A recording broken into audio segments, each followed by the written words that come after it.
call to order the Board of Education meeting for Fairfield Public Schools for Tuesday, August 26, 2014, a regular meeting. And present is Mrs. Lou McCormick, Mr. Convertito, Ms. Carnell, Mrs. Gerber, myself, Phil Dwyer, Mr. Fattabine, Mrs. Maxon Kennelly, Mr. Llewellyn, and Mr. Patton. We have a full house here. I could ask you to stand for the Pledge of Allegiance.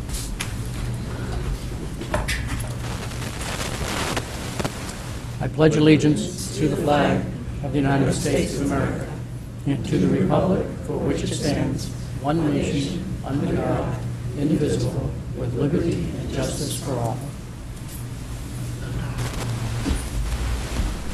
Continuing the practice that we started at the middle of last year, public comments is at the beginning of the meeting.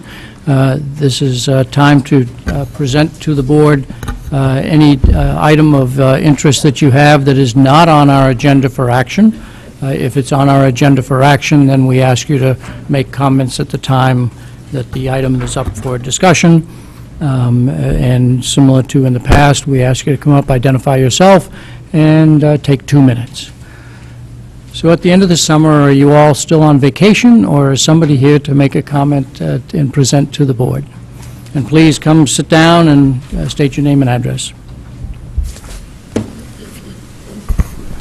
My name is Brian Haberly. I live on Duck Farm Road in Fairfield.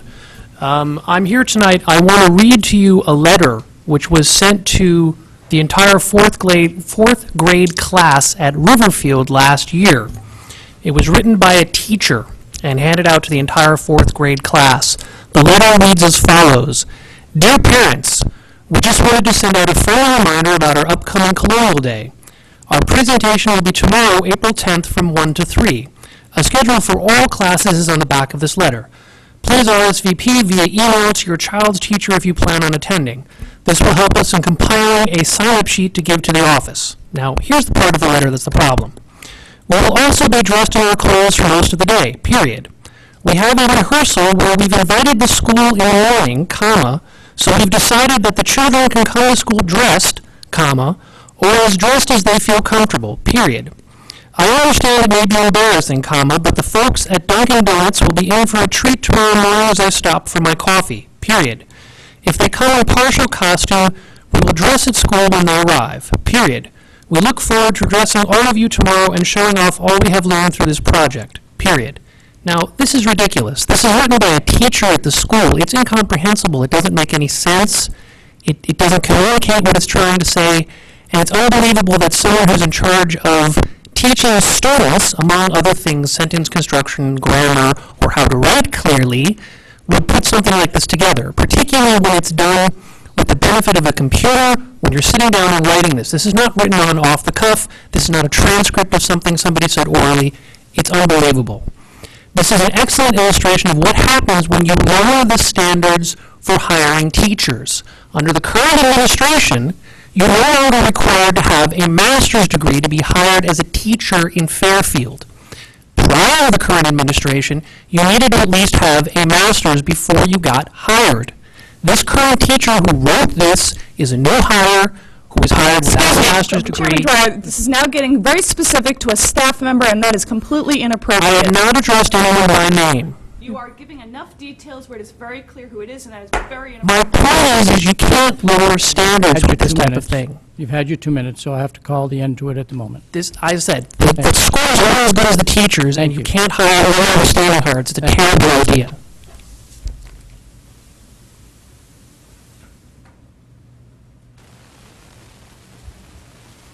Please state your name and address. Nancy Haberly, District 4. FPS offenders. Glenn Mishuk, Fairfield Ludlow High School, English teacher and assistant basketball coach, arrested October 13, 2013. We do not take personal comments on staff members, so if you are wishing to continue this, well, then I will, but I ask you I to will step take the back from names the out. microphone. I ask you to step back from the microphone. No, I'm not stepping back from the We do microphone. not accept comments on individual staff members, I'm sorry. There are, recently, We there do have not been... take comments on individual staff members. You've mentioned somebody's name, and so a continuation of that statement will have by inference that. So I'll summarize. concern on I'll the larger summarize. issue, I would invite you to come Excuse me? back at another time so that you can construct your comments so that they're within the confines of our, Repeat what you said at the beginning. I'm sorry, I didn't hear you. You'll what? I would invite you to come back and construct your comments in a way that they would be acceptable to talk about an issue and not a personality. Later this evening? No, later, another meeting. Can I summarize? No, please, I've asked you to step back because you've already mentioned a staff person's name, and any further conversation would, by inference, result in that. But I do invite you to come back and be able to construct your comments in a way that would be acceptable. Thank you. Other comments from the public? Other comments from the public? Having heard one, thank you. We'll move on to item number 4, which is enclosures number 1A, 1B, and 1C, the district improvement initiatives, and Dr. Teitel will make this presentation. Okay, this is sort of an extended superintendent's report, but as we start the year, I wanted to bring the board up to speed on the major improvement initiatives that are district-wide in nature for 14-15. We do this every year as an administrative team, determine where we think we can make improvements. Some of these are continuations of previous improvement efforts. Some may be new. As I like to walk you through these, and then I want to spend a little time on a couple of them because in some conversation with the board last year, there seemed to be some interest in learning more about a couple of these because you may have seen these on our improvement efforts for several years and may not be completely aware of them. So that's why I enclosed 1B, which is about data teams, and 1C, which is about instructional rounds. And those are not intended to be in-depth conversations about those, but based on what I tell you, if the board wants to hear a more in-depth presentation on either of those, then we can do that at a future meeting. One of the things you'll notice on this list of improvement initiatives is that they're grouped a little differently from the list you saw last year. We worked last year, as I think I told you, as an administrative team to try to really hone in on what are the major thrusts of improvement, what are the major strategies that we're employing as a school district to improve instruction. And so what I've done here is summarize those, and then under each one of them, I gave some of the items as they fall. Now, it doesn't always work cleanly. Sometimes you could put it in more than one category. But I want us to get used to looking at, if somebody said to you, what's the district doing? What are the big strategies in this district to improve student learning? You could go right to this page and look at the brown areas there under instructional program, teams improvement plans, on the back page, leadership capacity, and resources. Those are the 4 main thrusts. And as we begin to develop the district improvement plan this year, those will be likely to be the 4 main thrusts. And a lot fits under them, but that's how they're different. Last time they were broken down by technology or business or something along those lines. So the first is instructional program with the big strategy. They're saying we will ensure that a rigorous, comprehensive instructional program is consistently delivered across all schools and grade levels. And by the way, all of this is designed, and this is what we'll be doing once there's a long-range plan. These are all in service of the district's mission. You approved a mission statement last year, and that mission talked about every child being successful with a rigorous program. And so that's what all these initiatives are intended to move us towards. So some are carryovers, so I won't spend a lot of time on those. One was a carryover student success plans and advisory program at the high schools. We got partially through that last year, but not all the way, and so that is on the list. So some are carryovers. 2 is a continuation of additional common assessments that are aligned to the curriculum, some of which are what we'll call performance-based assessments. This is continuing our work in aligning our curriculum instruction and assessment to the Common Core, but not simply in the Common Core areas. This reflects all curricular areas. And part of this is also driven by the needs in the new teacher evaluation system that require teachers to set goals based on assessments that are given in their classrooms. And it also provides a link over to data teams, because if you've got, say, 4 third-grade teachers and they all give the same assessment, then in a data team, they can look at how all their kids did on the same assessment. If they all gave different assessments, then it would be apples to oranges. So this particular one, too, really does cross over into a few others, and that's constant work. We have some resources that will help with that, but that's likely to be on there for the next several years. Just a preview of coming attractions. The board approved some curriculum last year. The work hardly stops there. It is a large undertaking to implement the newly adopted curriculum. So whichever ones you approved, our task is now to implement them, do the professional development, and ensure what some people call fidelity to the curriculum. Our 2 curriculum areas that are under review this year that you will be seeing: world language and library media. I will say that world language, we're going to, because it has a potential budget implication depending on the staffing and the model we use for that, we're going to do that a little differently. We're going to bring that forward in 2 stages, sort of pre-budget and post-budget, because depending on the nature of the model that you pick in world language will determine how we budget. So we're going to bring you a proposal or some options on proposals about what grades, how many minutes, et cetera, should our world language program be. Once we have some clarity on that, then we can go ahead and budget it. If we wait until May, let's say, to do the curriculum, and we decide to do something that has budget implications, it's too late. So what I'm trying to do is get the budget part of it clear first, and then it gives us the advantage of writing a curriculum to the staffing that we have. So that's going to be a little bit different. So on the list Phil gave out, you'll see world language twice. Revised high school schedule, that was started last year. Meg Boyce is heading that up. We're going to get that done. That's all there is to it. And we're going to get that in place for next September. That's on here. We're going to be researching middle school unified arts offerings. I don't think those have been really looked at in a number of years. We think there could be an improvement made there, but we're not prejudging that. So if we think there need to be changes to the middle school unified arts offerings, then we will bring them forward to you. If it looks like there'll be budget implications, we'll have to do it sooner rather than later, but it may be the same number of positions, we may just be teaching something different. So probably doesn't have a lot of budget implications. Revising the elementary school schedule, that's not nearly as radical as the high school one will be, but we're looking at integrating more technology, specifically and more common planning into the elementary school schedule, so that's on there. We are updating the curriculum development schedule, so we'll include status updates. This is something the board wanted.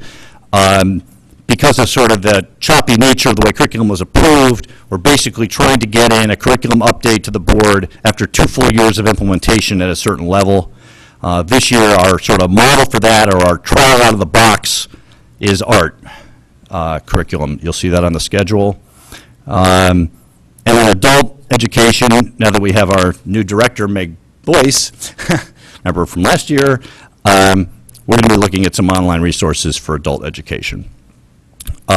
School improvement planning is a constant work in progress. That's been there. It's not going away.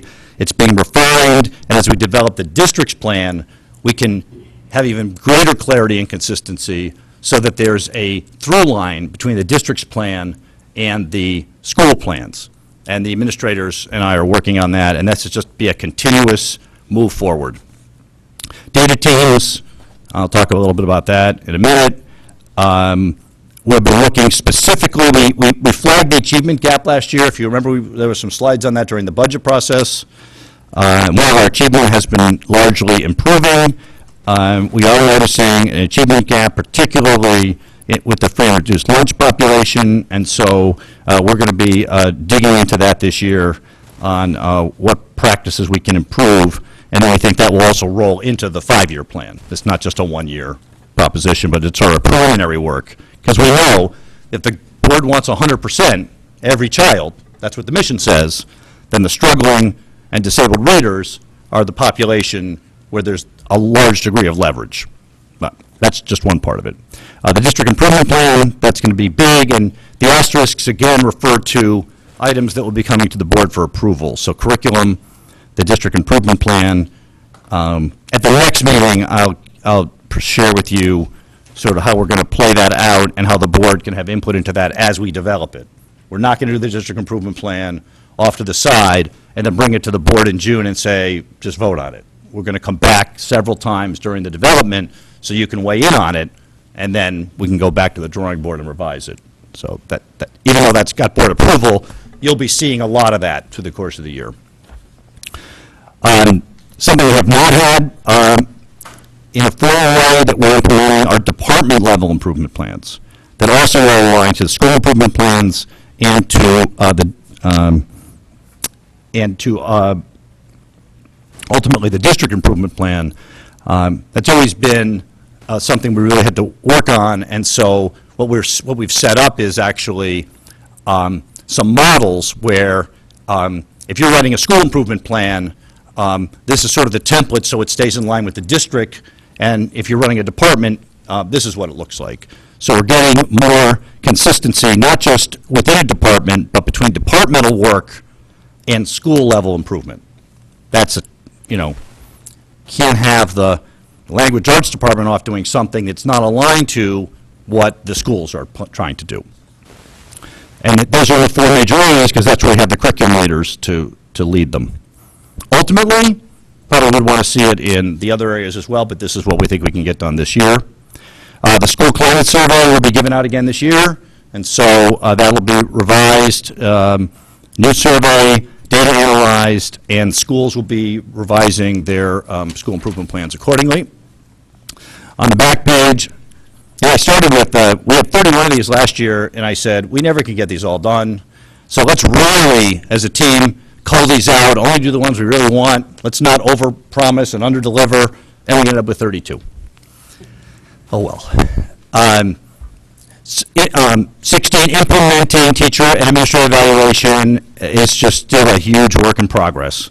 I mean, maybe in 2 to 3 years, that'll be off as just part of doing business, but I cannot overstate the tremendous amount of work that everybody is doing across the district to make that happen. For one thing, 25% of the teachers were evaluated under the old plan last year. All those folks have to be integrated, and they're the hardest people to do. These are the social workers, psychologists, guidance counselors. They're not your regular classroom teachers, and so they'll have a whole different plan. So that's a trick.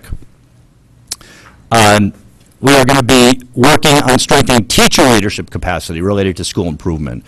We had some very good luck last year really getting teacher leaders at each school to be trained in and actually run instructional rounds in their schools, where previously it had been done by the principal. And we're finding that the more we can have teachers run these and facilitate these improvement processes, the more work will get done. And we think that's a really promising strategy, not just for instructional rounds, but data teams and in the learning strategies in the Marzano framework.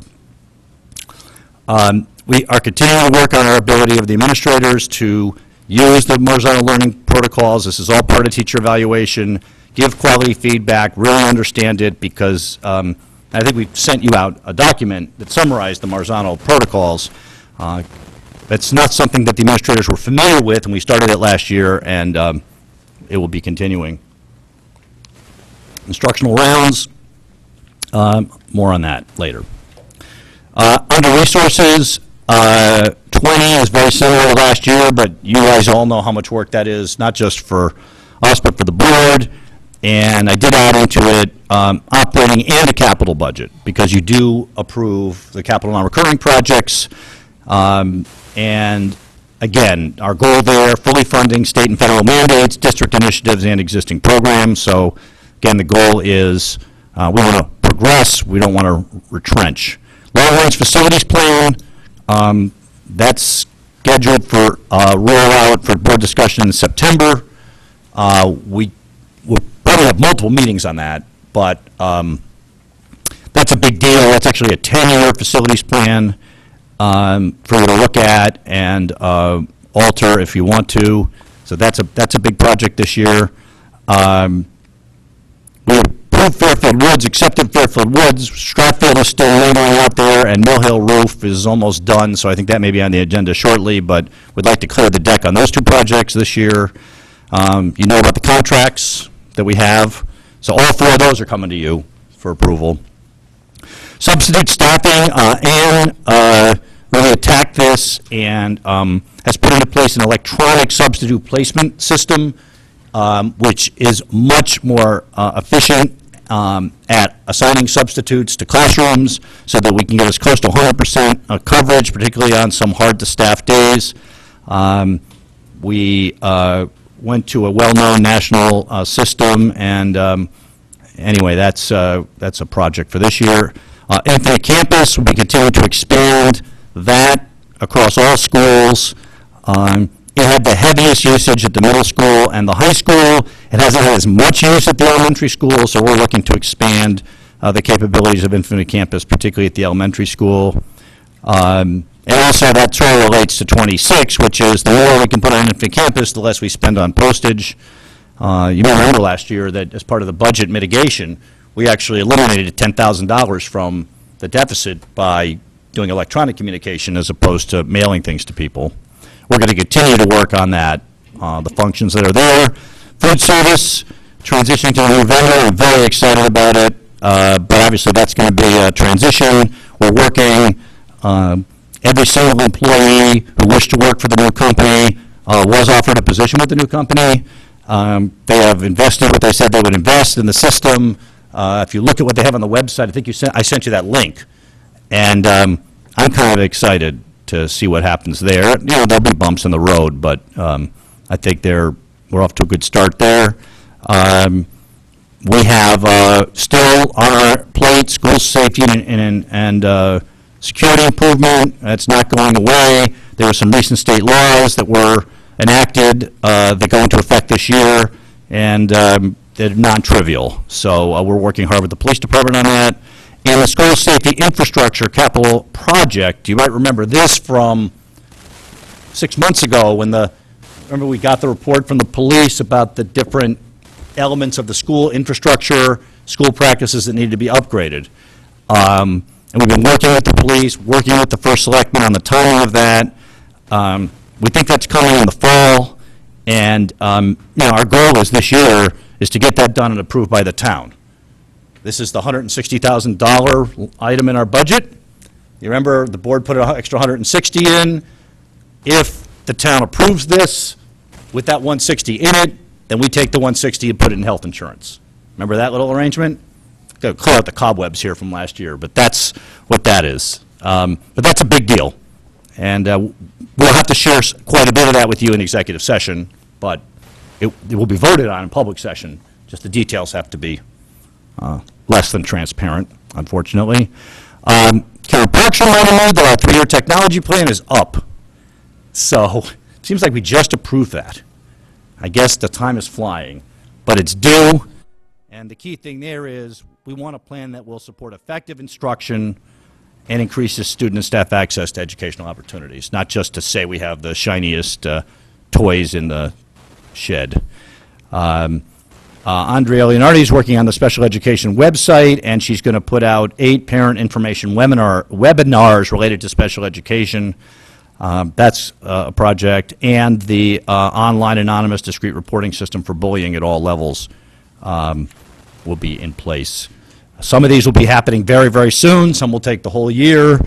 And again, I can almost assure you that other stuff will happen that will squeeze some of this out, but that's our charge. Just so you know, we don't put this on here, but for each one of these, there's a central office administrator whose job responsibilities are related to this. It's part of their evaluation. They also have people that are involved but are not responsible. And of course, we rely on a lot of people in the schools as well. But there is a check and balance in here to ensure that either gets done, or if it doesn't get done, then we know why it didn't get done. So I think I'll stop there, and before I get into data teams and instructional rounds, maybe I'll take a... Questions on enclosure 1A from any Yep. board members? John, and then John and John. John Convertito, followed by Mr. Llewellyn, followed by Ms. Carnell, and then Ms. Lou McCormick. That's okay. That's okay. Just a couple of things. Can you elaborate a little bit more on item number 6 in under instructional program? Because you piqued my interest in the Unified Arts Program. Right. What are we looking at to achieve there, or what are we?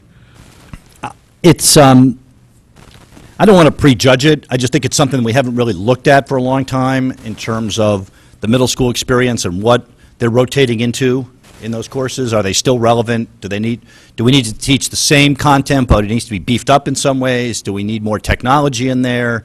Do we need to go towards some STEM or, something along those lines? Or what we're doing is fine, and we'll wait for the curriculum revision, and we'll hit it there.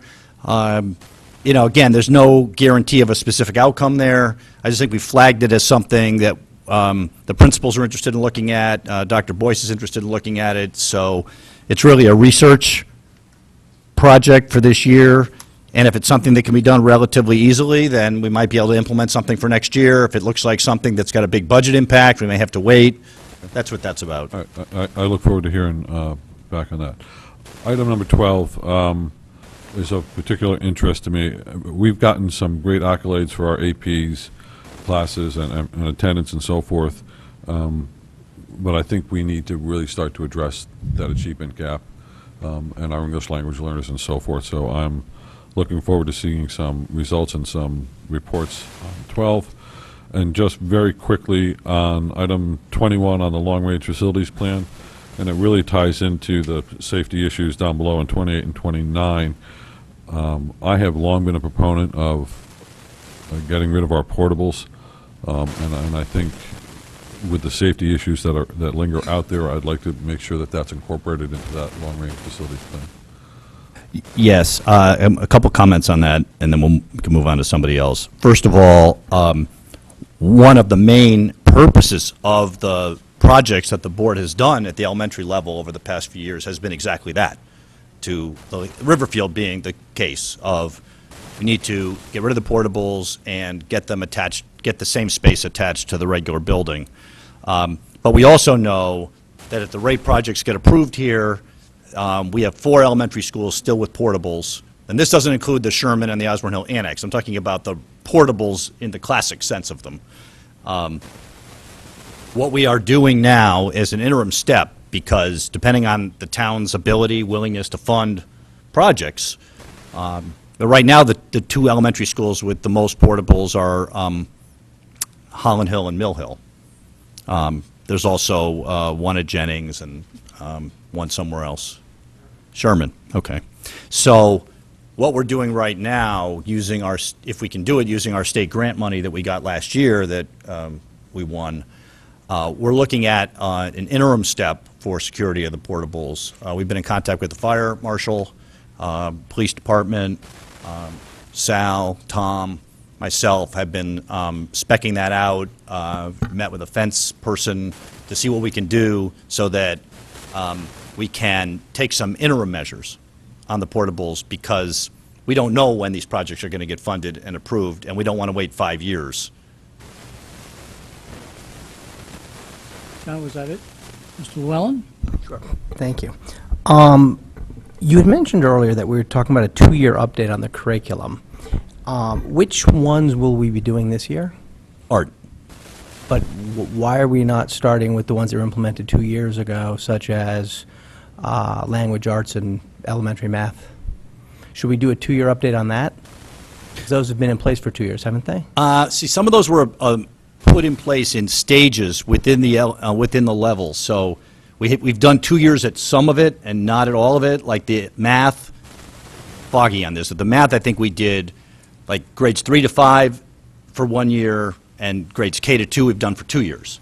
So we haven't had a K-5 for 2 years yet. So we're trying to line these up now so that we can do at least a full level for ultimately, we want to get this sort of be K-12, but in the meantime, I want to make sure that we have more than 1 year's worth of data on this. So we tried to stagger them. We also had to look at, and we're putting the schedule together, we also weren't sure what this was going to look like. We're not sure what the board's expectations are on this, how you'll receive it, and so basically, and also we wanted to balance this out with the other curriculums that are coming forward so we don't get overwhelmed.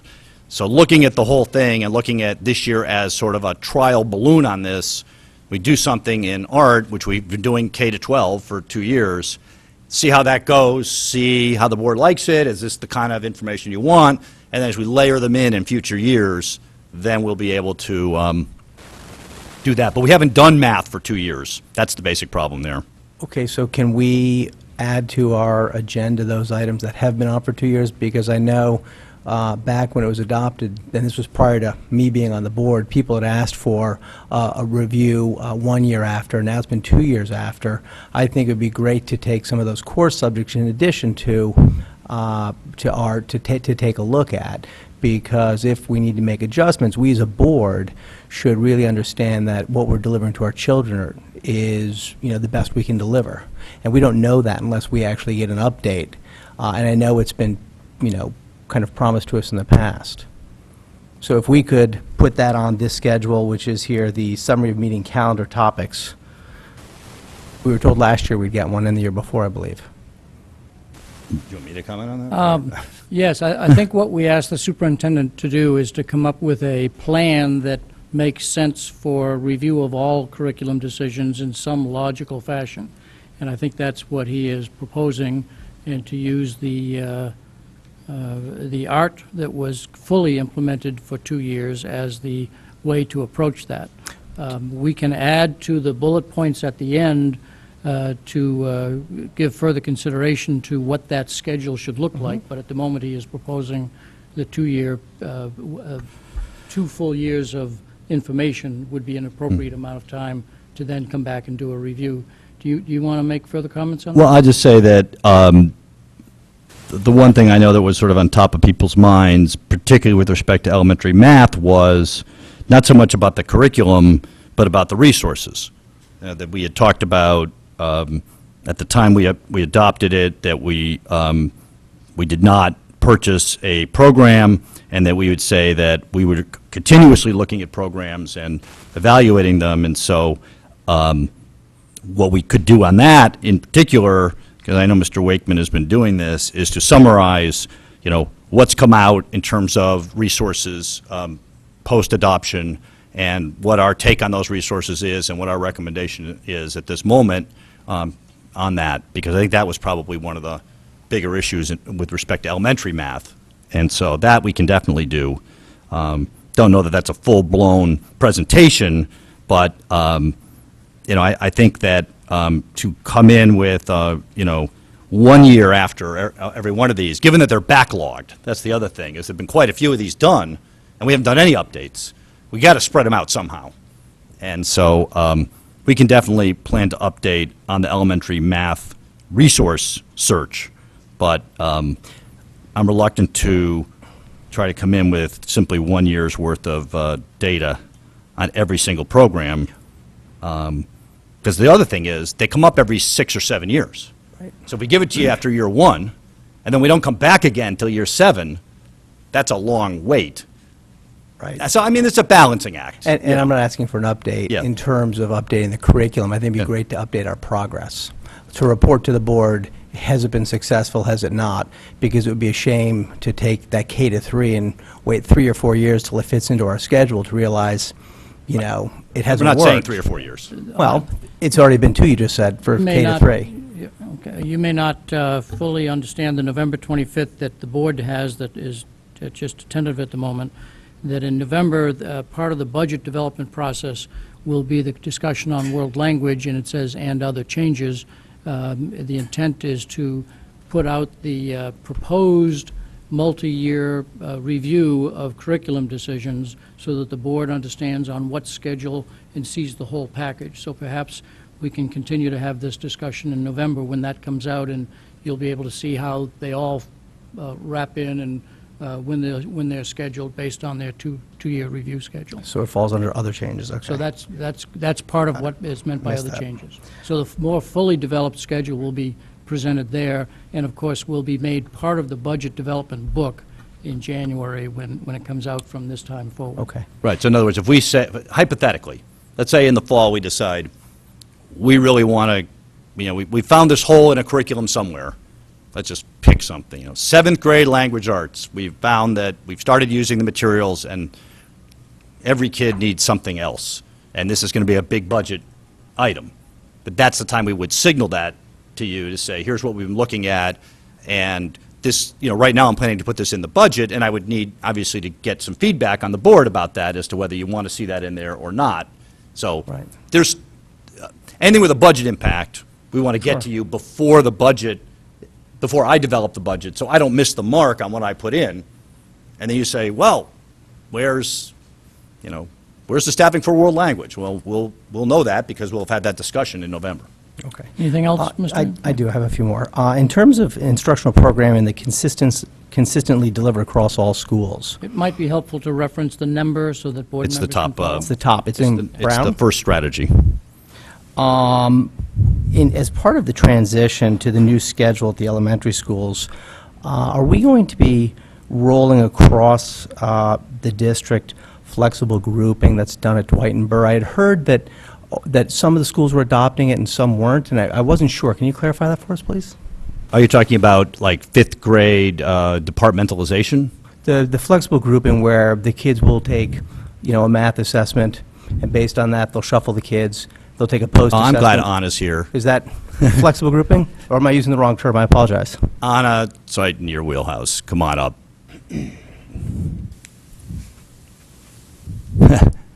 And congratulations on your new job. Although I'm pretty upset with Thank you. you. Can you repeat the question, please? Sure. Dwight and Burr use a different method of instruction for math, and I'm not sure about language Different arts. method of grouping. Correct. Flexible grouping, is that what it's called? Flexible grouping, yep. Okay. Are we planning on rolling that out? I'd heard over the summer that it was going to be rolled out across the district, and then I'd heard it's not going to be rolled out, and I just wasn't sure what the district's thought on that was, especially as we're moving to a new schedule, and I see one of our initiatives here is to be consistently delivered. Right. There was confusion over the summer. I had a conversation in a meeting with a particular parent, and flexible grouping across a grade level is not synonymous with the departmentalization that has expanded a bit over from last year to this year. So word that's gotten out, which is true, is that Riverfield and Jennings and North Stratfield and Osborne Hill have all adopted a departmentalized approach to 5th grade. So what that means is that there are 3 or 4 teachers in 5th grade. A teacher will be teaching mathematics to all 5th grade students, social studies, science, and each school has it divided a little bit differently depending on the skill set, the preference, the knowledge depth of a teacher, whether it has 3 sections or 4 sections. So that, I think, throughout our community was confused with the expansion of flexible grouping across a grade level. To answer the other part of your question, part of the conversation that will occur this year is what do we do with departmentalization and flexible grouping across a grade level throughout the entire district. So that will become part of the conversation alongside the elementary schedule.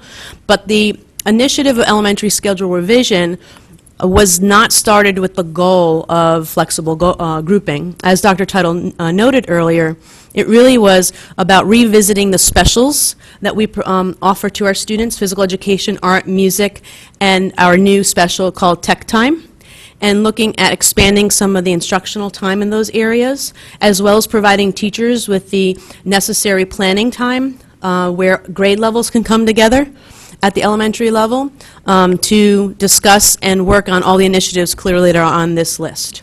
So that is really the thinking behind that initiative on this list. Okay, thank Okay. you very much. And I guess my last question is, are we going to be reviewing this year, and Phil, excuse me if I haven't gone through the whole schedule here, but are we going to be reviewing the school improvement plans? Because I noticed that that's number 10 on here. We have the continued implementation, and I don't think we reviewed them last year. And I guess there was one developed for each school. There is one. Yeah. There is Yeah. one. They're on the website Yeah. for every school. Yeah. Can you post them to, or can they be posted, please, to a central location where someone can see all They're on- schools in they're one on the loc? website. I understand, but I think it's a hunt and peck, unless they've been reshuffled. They're all in one location? I'm not sure where They're on they're. each school's website. Right. Could we bring them all into the district website so somebody can go and look at them in a more readily accessible fashion? I did look for some, and I wasn't actually able to find them all. Okay, if the question is, can you get a copy of them? The question is, can they be posted to the district's website?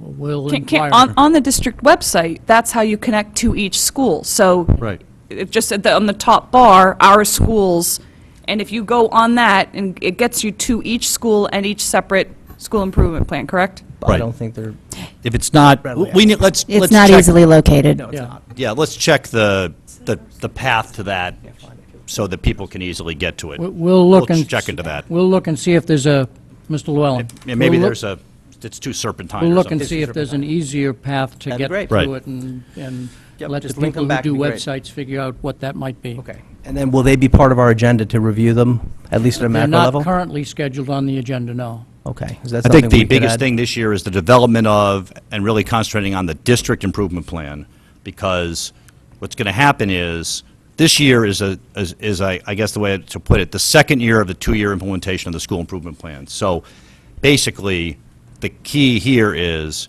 we want to get the district improvement plan right, and get the board's, blessing on that. Then the schools will be able to be much more consistent and aligned to it. Right now, they don't have anything to align to because there is no district improvement plan as such. We have they know the big areas. So I think that might be helpful would be to, as a follow-up, to look at some school improvement plans once the district improvement plan is done and see how they're different. In other words, this is what it used to look like, and now we have the district improvement plan, and look how much more this new one is aligned to the district one compared to the way it was. That's, to me, might be the best use of time. That's my opinion, but we certainly can. And if people are really struggling getting copies, or they want to see certain school improvement plans for certain schools and you just can't get it, just send us an email and we'll send it to you. Okay, thank Yeah. you. Anything else? Ms. Cornell? I just want to understand what you mean by, oh, sorry, I'm out of this. Sorry about that. I'm just trying to understand number 5 and number 7 with the revised high school and elementary schedule. If you could just explain or elaborate a little on that? Well, I think 7, Anna just did. I don't think I have anything more to add on that one. But 5, this has been on the table for a couple of years, and the basic, there's some basic issues with high school schedules, one of which is that there is no lunch period in the high school schedule. If you remember, one of the purposes of the Ludlow project was to expand the cafeteria so that we could schedule kids in for lunch. Now, that's not the only purpose of it. Many schools, we have a very traditional high school schedule, short periods, classes meet every single day, and many schools, and as a result of that, there's a lot of passing time, and because there's no lunch built in there, we lose a lot of instructional time because kids are passing a lot. So part of this is to improve the amount of instructional time available to kids at the high school level, and there's a whole bunch of other purposes to it. But basically, this proposal had actually, something like this had come before the board before my time. So it's been at least 5 years. And it didn't go through for a variety of reasons, and it's something that's always been in the back of people's minds, is this really needs to happen. So there's been a committee of teachers and administrators working on this with a consultant with Dr. Boyce's direction to look at all the options and all the nuances of how do you align it with the part-time programs the kids at the high schools go to, and kids go off to different schools and come in at different times. So all those little nuances are being put into play, and so really we think that the purpose of it is to set up a schedule that will result in greater student learning, more time, and a lunch. Great, thanks. Yep. Is that it? Okay, Ms. Lou McCormick. You've talked a lot about district-wide and then the school improvement plans. I'm curious, how does this tie into the board goals? Because we haven't approved the board goals yet for 2014-15. So I guess my understanding I had thought that the board goals start and then they funnel the district improvement, which funnels to the schools, but I could be wrong, so I just want clarification on the process.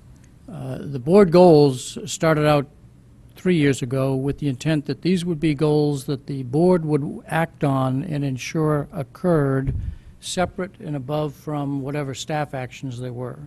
And so, by example, this year, some of the suggestions that came in intermingled those two thoughts. And several of the suggested board goals are topics that may and probably will be covered under the district improvement plan. But this board made, and I'll use another example, on the high school schedule. The staff are working on it because they knew that the board had made a commitment to change the high school schedule in conjunction with the Fairfield-Ludlow High School project. And although it's taken the board some time to act on these goals, the staff are fully aware that that's a goal that is important to the board, because we made a commitment to the Board of Selectmen, to the Board of Finance, and to the RTM when they were approving the capital monies for that project, Ludlow project, that this would allow us to change the schedule and then allow lunch for each student. So in anticipation of that being a board goal, the staff have continued to work on it so that it would be ready by the September 15 opening of the Ludlow project. That's how they kind of fit together. You know, my take on that is, so suppose the board said, we don't want either of those as board goals. To me, and I still think this is work that we would do. I think that's important to do. I think we need to put together some type of long-range plan for the district. And the other thing would be, you know, sometimes, I know, don't take this the wrong way, sometimes it takes you guys a long time to approve things. And if you approved, say, long-range district improvement plan, and we hadn't started working on it in August, we'd never get it done for June. So, felt like it's important work to do. If the board doesn't want it or doesn't want to approve it, we can just do it administratively, and I still think it's important work to be done. And the high school schedule is also something that we felt was important. So we had to get the work started on these well in advance of the board's adoption on goals, or we never could have finished it. We started last year on the high school schedule. The research probably started in January, because if you want to involve people in this decision and this process, you really have to spend a lot of time on it. So that's why we've started in on some of these, even though the board hasn't officially approved the goals. If you don't want a district improvement plan, tell me to stop the work and we'll stop. So I guess the question is if once we do approve the board goals, I would imagine that there should be an interlinking between what happens with district goals and board goals, whereas the district goals don't have to exclusively be the board goals. They should be inclusive and acknowledge the prioritization of those board goals as part of what is being delivered that year. And so I guess my question is once we approve these district goals, and if the board goals, can they be adjusted to include the board goals? Or will they be adjusted upon approval? Or is that then rolling to the following year? Are we a year behind if we approve the district goals before, at this point? Depends what it is. Yeah, I think we'd have to get the full board discussion on board goals to see what we ended up with before it would be, Okay. because the answer would be case-specific to the goal that is being proposed. Okay, so it sounds to me we have a little bit of a timing issue with when the board approves its goals versus making it workable to incorporate into district goals for the same year. Originally, the hope had been that the board goals would have been adopted last spring, but time got away from us, and we're where we are. Okay, so that's a scheduling issue. We moved ahead without you. Well, is that really the way it should be? You have another, Yes, I do. you have another Well, we don't have question? any choice. You know, Well, I'm just saying, if we can improve our process, perhaps we should. So That's that- fine. Do you have another So question? then that leads us back to the bylaws meeting that we should probably have so that we can make sure that the board operates in a way that, Well, we'll talk about the operates. bylaws at the end of the meeting. Well, it's all so let's related. stay on this subject area. it is related. Okay, so second question is for number 12. So it is great to acknowledge, and I've heard this talked about quite often, closing the achievement gap and making sure that we improve outcomes for struggling and disabled readers. What I would like to also see is the continued effort to improve and deliver material that appropriately challenges, in addition, the performing and high-performing students. I feel that this is biased towards just the struggling learners, and I've also heard from other parents that there's a sense that the performing and high-performing students do not then get time. And in fact, it is noted in some of the improvement plans for some of the schools that this, in fact, is an issue with delivering the curriculum properly to all students. So I would like to see that included as part of the district improvement plan, because I think that that theme probably carries throughout the district, at least within the elementary schools. Because I've heard it from parents almost at every elementary school I've spoken to that has performing and high-performing students as well. I don't know if you care to comment on that, but I think there's improvement, an important improvement to be done there as well, so that we don't lose students to private schools or what have you, because we want the variety of students in the public schools to make it a good place to learn. Can you comment on My that? comment would be that, yeah, I think you hit it, that is part of the district improvement plan. It would be part of the district improvement plan, number 13. And also, it would be part of departmental level improvement plans 14 and part of 10 school improvement plans. So we flagged 12 because of the achievement gap, and go back to your mission, right? Your mission says every student, or all students, it's one of those two, Yeah. right? All students will, every student will what? Right, all students will master our rigorous curriculum. That's roughly what it says. We're not there yet, and so, yes, we don't want to take resources away from any group of students, but if we're going to hit the all students, we've got to look at, and it's not even necessarily a resource issue. This may be a matter of instructional practices, not necessarily additional money for anything, so that we can get closer to achieving what you agreed to as the mission. That's Your right. mission doesn't say 85% of the kids will get it, and the kids that already get it, anyway, the mission says 100% of the kids, right? So we're going on that belief. What I'm concerned is how you... mean 100% of the kids. Yeah, what right? I'm concerned is how you're interpreting that. You seem to be interpreting that 85% have been focused on, but the other 15% haven't, and so now you're focusing on the other 15%, which I'm interpreting that to mean struggling students. Is that correct? Yeah, the way it's worded here, it's struggling and disabled readers. This is specific to readers as well. I mean, as we do a district improvement plan, we're not going to limit it to reading. When we say all students, at least the way I interpret it, I'm also interpreting this just for your benefit, is that students at different levels, outside of just, excuse me, Dr. Title, I'm sorry, I just wanted to make sure you're clear on this, is that the middle and higher level students have also, I've heard that they have not been appropriately challenged within the classroom. And I am concerned that by you emphasizing strictly just the struggling students, that by the very nature of the wording, it is detracting from the challenge that's being presented to the other students, because I have heard that that is the case in many instances.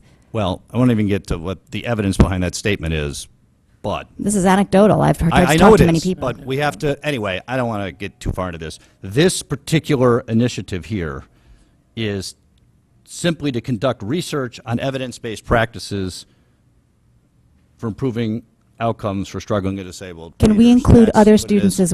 as well as high achieving, as well as Do achieving, everything performing? as an initiative. We have it in other places And I don't see it identified in other If I places. can interject for a moment, when, I think part of the other answer Dr. Tuttle gave is that in the discussion of the district improvement plan that the board will be discussing over several meetings this year is probably a place where the service to gifted and talented will come up as a subject area.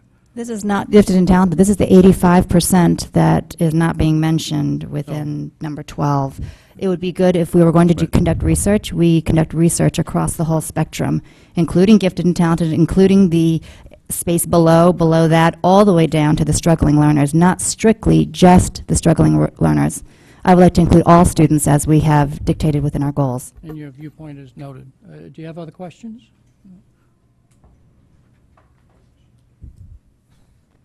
Shall I go to Mrs. Maxon Kennelly and then No, come I have back to you, one more okay, go comment. ahead. One more comment, and this is to emphasize Mr. Llewellyn's point in that were we going to be presented with updated performance on how various programs that we had implemented. Which item are you talking about? Well, this is in general. I think when you were talking about reviewing the math.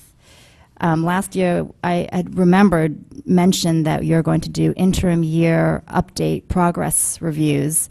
And so I am wondering if that's going to be included within this district improvement plan in some form. You're talking about number 8 and the full schedule of when the various curriculum decisions that we've made in the past 1, 2 years, 3 years is going to be incorporated into the budget development book. And the draft of that is going to be in review by this board at the November meeting. So I think the answer to your question is yes, a fully developed schedule on each of those subject areas will be in front of us in November for further discussion. Okay. Mrs. Maxon Kennelly and then Mr. Patton. I guess I'll hold my, it was my idea in terms of clarification regarding board goals, but I'll hold that for the board goals discussion. You're done on that, Mr. Patton. Through the chair to Dr. Title, this number 4, develop and improving the curriculum in world language and library media. It's more related to, I guess, time frame in relation to approving things or discussing things versus budgetary implications. So, based on what you're saying, at least for the world language portion of this, we're going to be presented with, let's say, two or so options in November. Is that your plan? Yes.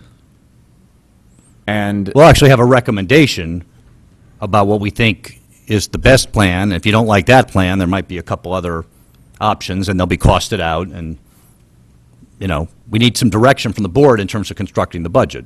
but that's going to be November, a November Correct. meeting. Correct. It's not a voting item. Right, understood. Right. It's like direction, because ultimately, you're ultimately not going to be able to maybe make that decision until May, when we know what the final budget number is. I mean, in a hypothetical budget discussion, you could say, this is what we want, put it in a vacuum of what all the other costs are in the budget. And then when reality strikes, you may have to make a different decision. So we're all trying to hope- get guidance from the board, if there is a consensus on the board, as to what they would like to see me budget for world language staffing for next year based on, program. So I guess the hypothetical best case scenario is that most of the possibilities that you might research and present will have similar budgetary implications. That way, when you build your budget in December for January, whether it's A, B, or C, they're all going to be roughly the same. That could be. And the other thing is you'll have a shot at it during the budget discussion. I mean, that's why you don't need to vote on it, because what'll happen is whatever we end up deciding. So the way I see this happening, and this is kind of new territory, so what I'm trying to do is get more board input on these before we present you with, here's the decision, take it or leave it. So we come forward with, here's some research, here's what other districts are doing, here's our concerns about instructional time, et cetera, et cetera. This looks like the best scenario for us, and here's the price tag. And here's another option, maybe it has a similar price tag. But we don't like it as well for whatever reasons. That goes into the budget. Or something goes into the budget. In your review of the budget, you see the budget number, you can make a decision at that point to modify it. You could say, oh, well, now that I see the budget, maybe Plan C for world language is more to our liking. So trying to make this more iterative so that you get a heads up on it and are thinking about it, so when the budget book comes out, it's not the first time you've been thinking about what should we do with world language, but you also know the costs of it going in. It's just hard to make a decision necessarily without knowing the full budget number. But that's kind of how I see it playing out. So it's basically just going to be more like a preview with hopefully some kind of round number that will work for most scenarios. Yeah, or there might be different scenarios with different amounts of money. We don't know yet. But either way, we're going to have basically the one meeting to kind of toss that around. Exactly. Okay. And then budget meetings. Right. Anything else, Mr. Patton? No, that's it. Other board members who have not yet asked a question, any further comments? If not, we'll move on to item number 1B. Oh, well, Or this we'll, is your pleasure. Do you want me to skip and come back to these? It's 20 of 9, and I haven't done the legal stuff, or do you want to skip the legal stuff? Want to skip the rest of it? It's up to you guys. You have goals to do, and yep. I could talk about this stuff all night, but I don't know if you really want to listen to me. Shall we defer any further questions on items 1B and 1C to individual board discussion with the superintendent as they feel appropriate? Or just ask us questions? I don't know. It's Yeah, up just to you questions. guys. It's your time. Yeah, Just questions, I think is fine. Not presentation, a couple of quick questions if you want to ask. Mrs. Lou McCormick, followed by Mr. Llewellyn.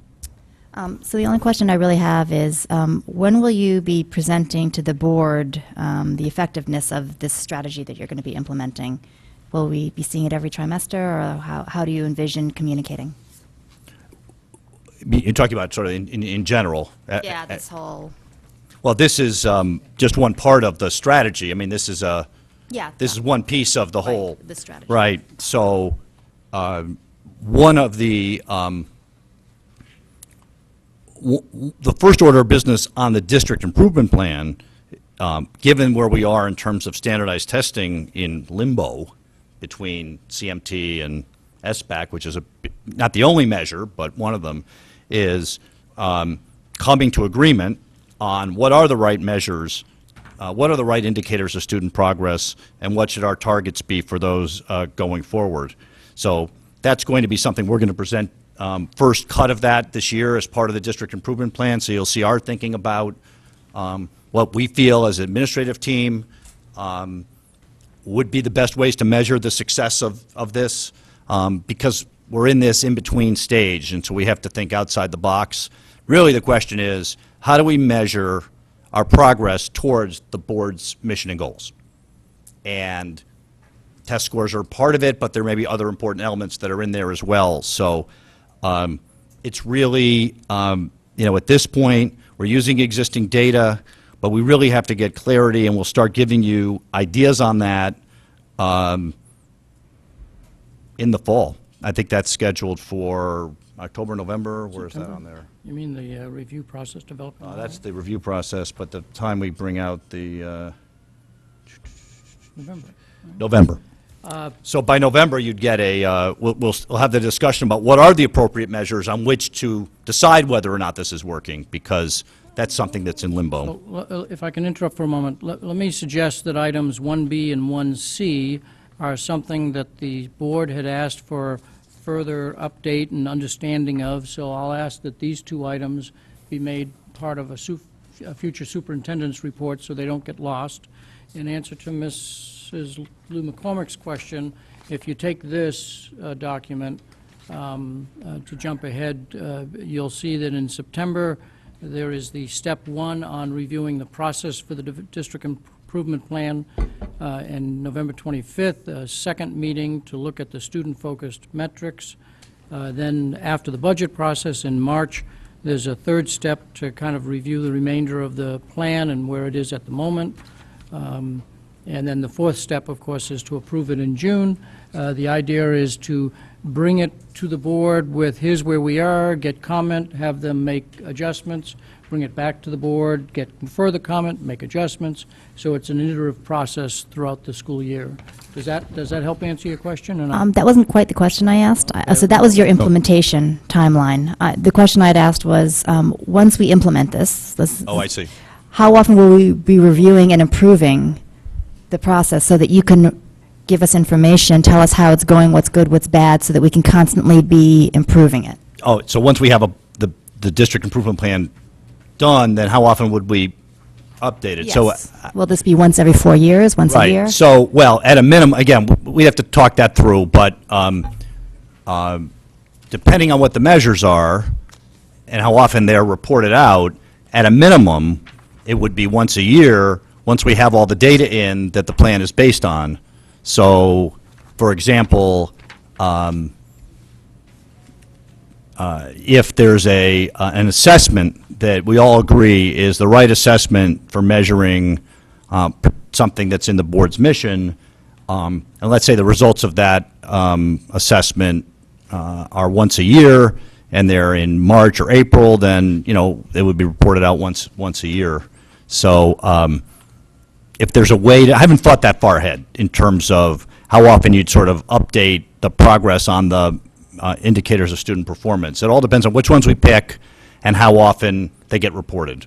So, So I have to be a little, you're way ahead of me. You're after we've adopted this, and I'm trying to get through the development of a plan, and we can certainly have some discussion about how often and what form and format and so forth, but so perhaps the Yep. plan itself should have some sense of what the ongoing evaluation process is, Right. is your suggestion. Yeah, okay. Yeah, I just want it to be pre-contemplated as we put it together. no, it's a fair point. Mr. Llewellyn, I Sure. think you were next. Thank you very much. In terms of the data teams, we've been hearing about them for years and years now. Could we get a sample of kind of what exists right now, kind of out at a school level? So, let's walk into Roger Ludlow Middle School, let's walk into Mill Hill, pick your school. But I'd love to see kind of what data exists, what state it's in, and how it's used, because we hear about it, and we hear how last year was such a success, but I've never actually seen data, and I think it would be really good for the board to understand exactly what is been tracked last year, so we're not having to create anything. Right. And what actions were taken as a result of that. And I know it's something we've talked about, so, once again, I'll go back to the schedule here. When do we think, Mr. Chairman, we can put that on the schedule? Now, this is all historical information, so it Right. shouldn't be a big presentation. Raw data is fine. Yeah, the intent is to have the data and the instructional rounds be a conversation that happens at a variety of board meetings under the superintendent's report. is We what- can And put I'm it on- we asking can for put it a anywhere. specific example Yeah. of data, and I think we've asked for it in the past. We've got a lot to do in the future, so I'd like to try and move some of the, tangible tasks forward. Yeah, I think what I was getting at in terms of that this is really, I mean, obviously, I'm giving you one page on this, not the whole deal, and what I'm hearing is the board's interested in this, so it's fine, that we give you a more in-depth description of what happens with a real example of, here's the data team, here's the agenda, here's the data they looked at, here were the, here's what they took from it, here's what the actions were taken, take you through an actual example. Is that what you're suggesting? Yeah. Yeah, Correct. I think that would be helpful to your understanding of it. And we can find, examples of that with existing data. You're Yeah, right. absolutely. And it's also something that schools are constantly working to get better at. I don't want to suggest at this point, I don't think I would necessarily call it a rousing success or something along those lines. I think what I've said to the administrative team is that this is really a change in culture and practice, and that this is going to happen over a developmental continuum. And in fact, and what I'll do when we do the presentation is I'll show you the rubric that we use to evaluate how well these data teams are working. And that what we've asked the principals to do with their supervisors is to look at, where do you think you are right now in this continuum? Not doing a little bit, and so forth, so you can see what column 4 looks like. That's great, But yeah. no, but I don't want anybody to think, column 4 being sort of exemplary in all facets. I don't want anybody thinking that we're exemplary in all facets in all schools. All schools are in different places on this, and we're moving them through a continuum of improvement, because I'm trying to keep a growth mindset here with folks, not a status or a gotcha mindset. So we can certainly show you what we have, but I don't want to say that right now we've got this thing licked. No, of you know. course not. It's I don't want to process. I'm generally a sunny person with an optimistic view, but I don't want to say that we've got this data team thing down. Boy, we're really rocking and rolling with it, because I still think it's a lot of work, and I think districts that have done this have found that it rolls out in different stages, and you've got data teams working at grade levels, you've got data teams in departments, and you've got data teams at schools, and now we have a district-level data team. So everyone's in a different place, but we're just trying to move people from where they are through a continuum. That's great. And I when know do it you was want a to schedule that? long-winded answer to a very simple question, No, but that's great. I Yeah. appreciate it, because I think it'd be helpful. Question is that, yes, this is a subject that Or the a board more asked in-depth for, presentation. Right. When would you like kind to of like schedule a that? high level, and then more in-depth as a meeting time with the superintendent's report allowed, Sure. together with examples. No, I would like people to really understand more about the data teams. This was just intended to be a high-level overview. And can we commit to doing that prior to budget season? Yeah, probably can, I would yeah, I don't imagine see why I within the can't. superintendent, when you say prior to the... What do you mean, new superintendent? When you say prior to the budget season, we have 2 meetings in September, so that's 2 superintendent's reports, 1 meeting in October, 1 in November, and then we start the budget process. So that gives December. us 4 meetings. Correct. To cover this topic in various levels of detail. Okay? Yeah, So you'll commit to that, thank you. yeah, we can do that. If Mrs. Maxon Kennelly, and then we'll go back to Mr. Patton. And just one suggestion through the chair to Dr. Title, having gone through data teams and being exceedingly well acquainted with how messy it is, that might be I think Mr. Llewellyn's point, no one on the board can really understand it unless they've lived it. And I think not only do they need a snapshot of a successful one, but they need a picture of the messiness as well, because it is not, the name data team in that regard is extremely misleading, because it sounds straightforward, and it is anything but. So, just a suggestion. Yeah, yes, you're right, it's messy work. Mr. Patton. On the rounds process, I guess first basic question is, this is under improvement initiatives. We have not done this in this way before? No, we've been doing this for several years. I thought. Okay. Yes. And it has been, I think, to be perfectly honest, last year, we did less of it because teacher evaluation and all of its intended consequences squeezed out a lot of this. I mean, I think last year cost us some progress on both data teams and on instructional rounds. But now that I feel like we've got that, we're in a little better place on teacher evaluation, thanks to a lot of hard work from a lot of people. I think we're ready to move forward on that again. But all the schools have, in one way, shape, or form, participated in instructional rounds. Every single one of the 17 schools. Some have done more of it than others.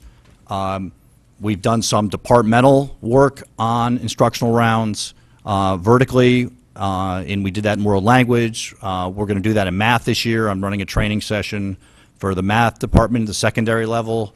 And it's something that we're doing as part of our improvement efforts, but it's not something that I would say is fully implemented. It's a bit like data teams. You grow into it. And we have to make sure that, because we are taking people away from their normal assignments to do this sometimes, that it's worthwhile and people see it as worthwhile. So it's been something that I think we began the awareness of it probably my second year, and we've been doing it since then. But it's not, again, fully developed as something where everybody's got it down perfectly. It would be interesting to see some of what Mr. Welland is saying, maybe in one of your superintendent reports. Yep. In the next few months, too, whether it's you directly, because I know you're saying you wanted to lead more sessions, or a principal or a couple of teachers to maybe give us a Sure. 5-minute presentation to show the public and us the benefit of how this works. Sure. That'd be great. No, I think that's, I think we'd do that at 2 different meetings, because I think, the board will want to Lot of engage on stuff, both yeah. those topics. And there's also, I should point out, all of these things are tied back into the school improvement plan. They're not separate, discrete initiatives that are out there. So, for example, in a school improvement plan, the school identifies the data it's going to use to measure its success. The data teams are looking at how the school is doing on that as you go through the year. The school improvement plan also says, here are some instructional initiatives, here's an area of instructional practice we want to work on to improve student learning, and the instructional rounds are to go into classrooms and look at to what extent is that new practice being enacted. So these are not separate little islands. They're all connected under the umbrella of the school improvement plan. So if I can, last spring, we made a commitment to help the board have a better understanding of how the data teams and the instructional rounds all fit in, and we are making that as part of a superintendent's message, if you will, at each meeting, and hopefully by next spring, you'll say, okay, enough already, we've talked about this enough. So why don't we move off of that and move on to the, a shorter presentation on the legislative actions. Yes, I get the message. All right. So what I did was, on the message from the commissioner, soon-to-be ex-commissioner, was that he, in his cover memo, listed some of the acts that he thought were particularly important, and I went through and highlighted within those the ones that I thought were particularly of interest to you. So let me just, I won't do all of them. I know one of your favorite topics is the school calendar. And you may remember last year our discussion about the state's going to mandate a school calendar for the 15-16 school year. So this was your last chance to do your own thing. Well, they pushed that off by a year is what it boils down to. So this year you can do the calendar you want, but starting the following year you'll be hooked onto the regional calendar.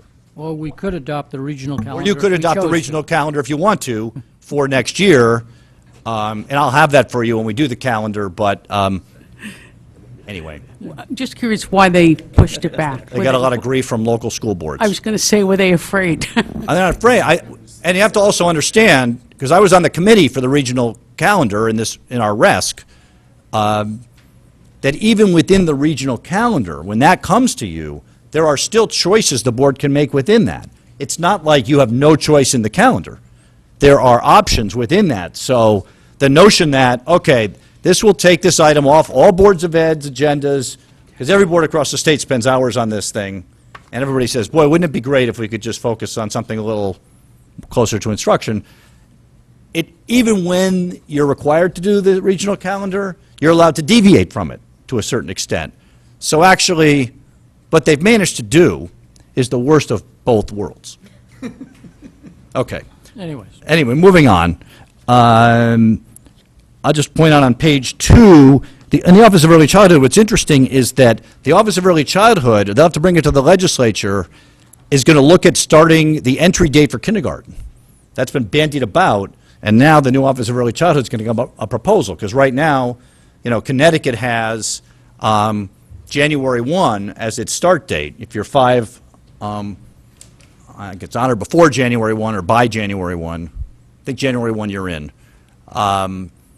Many states have earlier cutoffs, and the legislature wants a report. So that's on the horizon, some sort of phase-in. That was the part in there. There's some other things I'm just going to skip. So that I thought was interesting. The school climate, the school climate plan now specifies about the meetings that you have to have and how this goes. It's much more specific, and at the same time, I believe the state, somewhere in here, is now going to approve the school climate plans. Previously, we just had to submit it. Now they're actually going to approve it. This will be a policy revision, won't it, Karen? The one on the medications.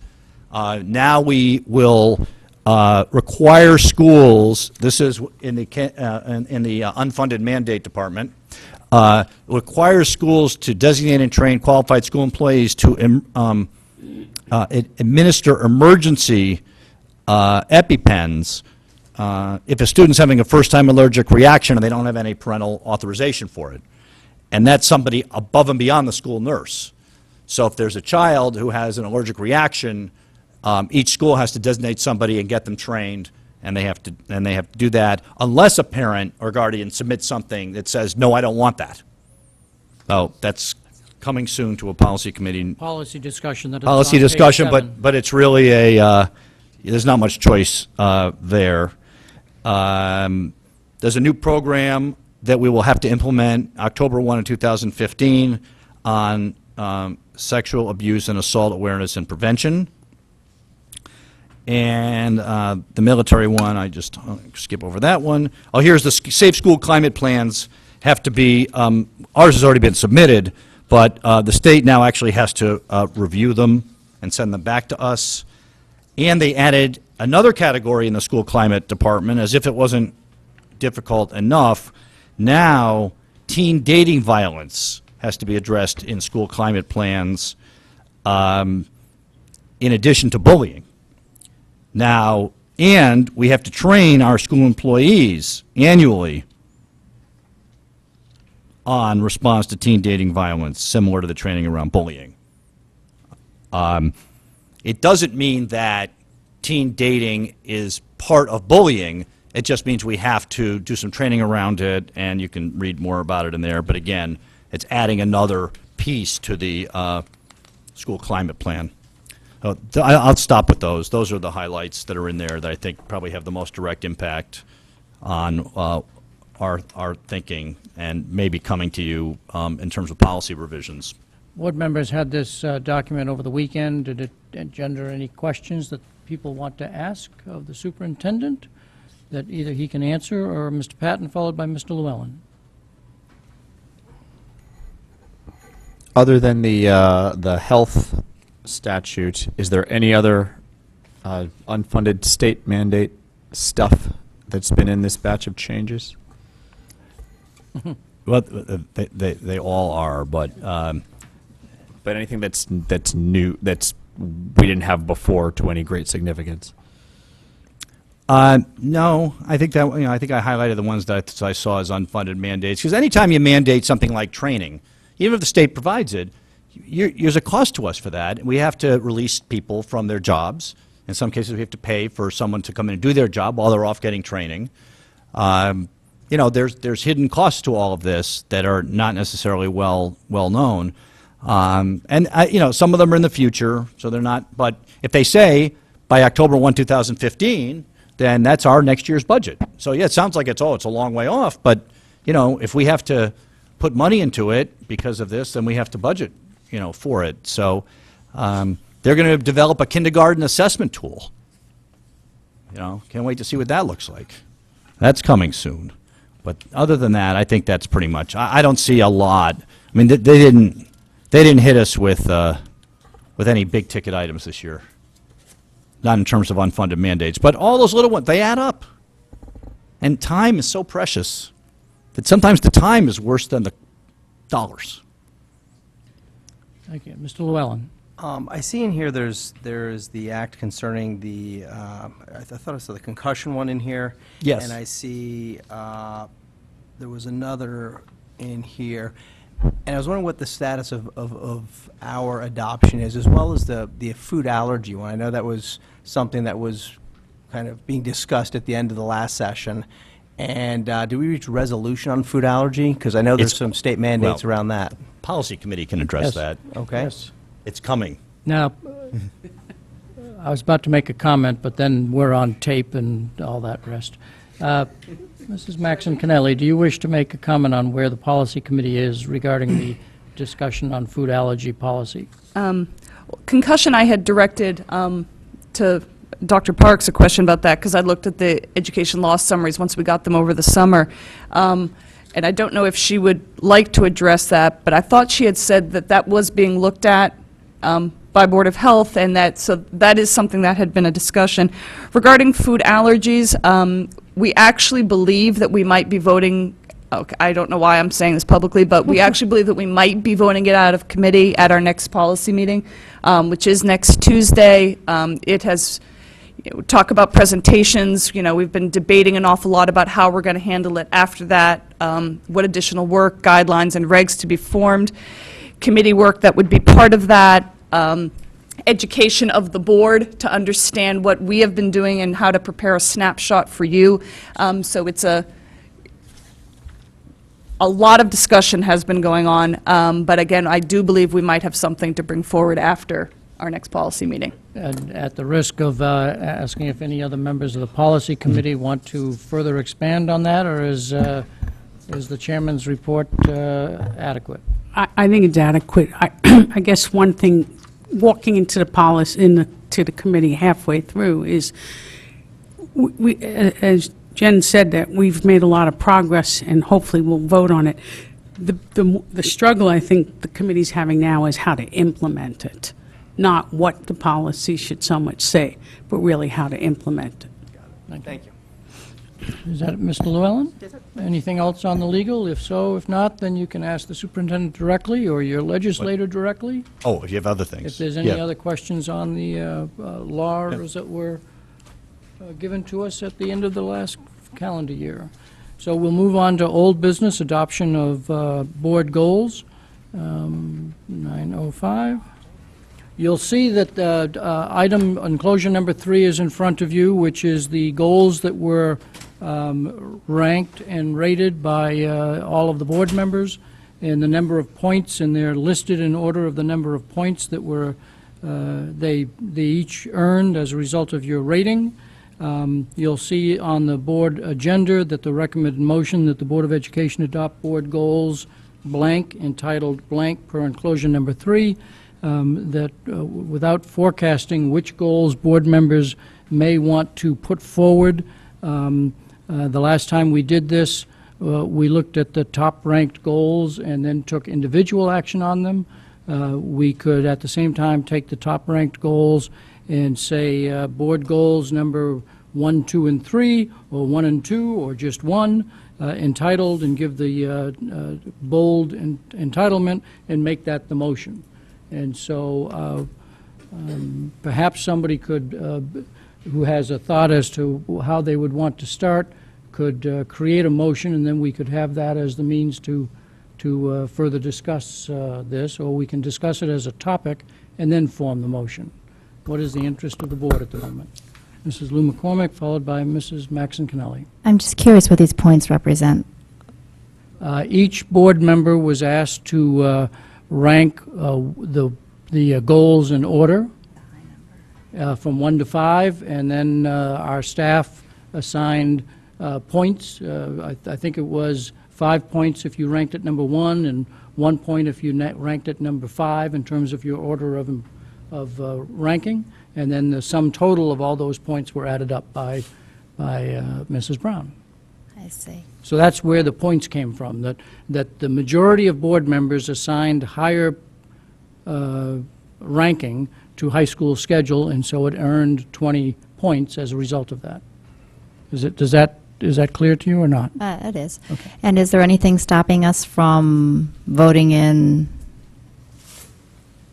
all the ones that have significant points next to them? There's not anything stopping a majority of the board from deciding what their board goals will be, no.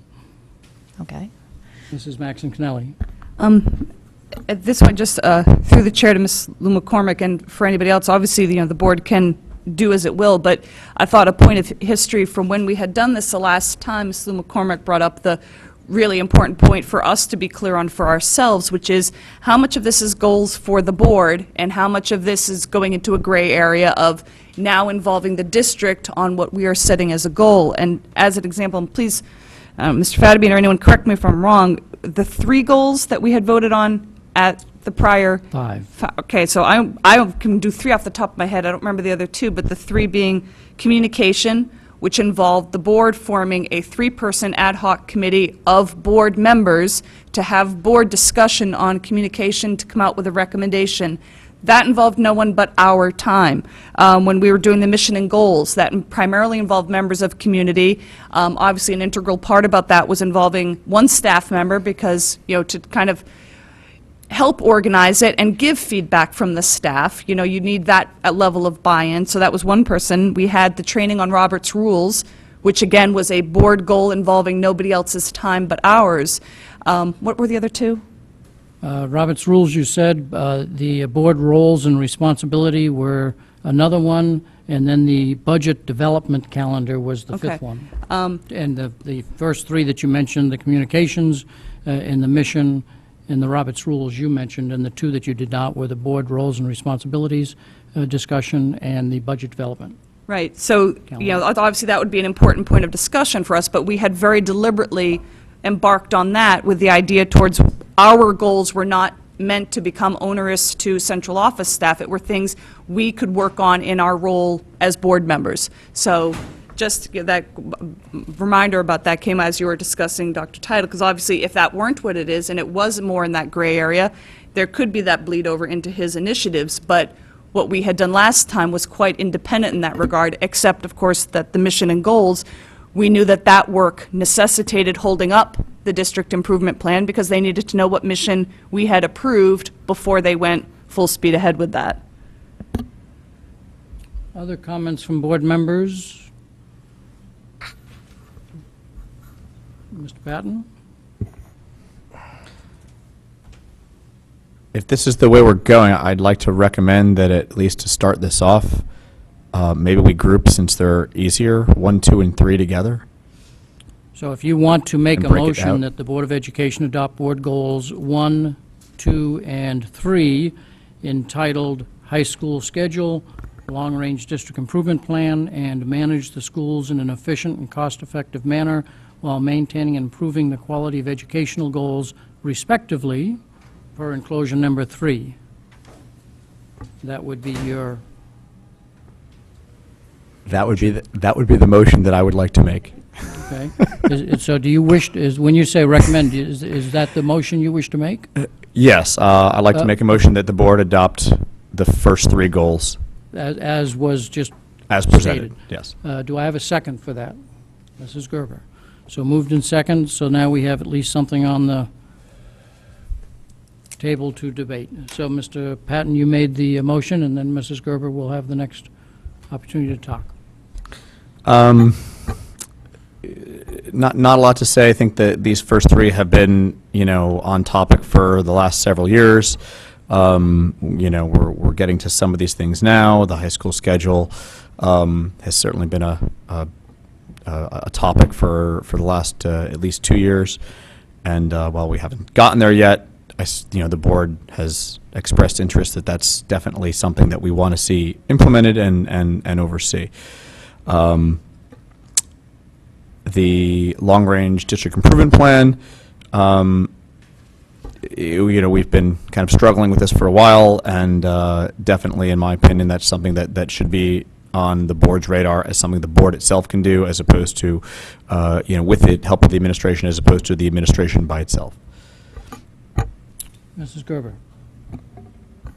Yeah, I agree with most of with what Mr.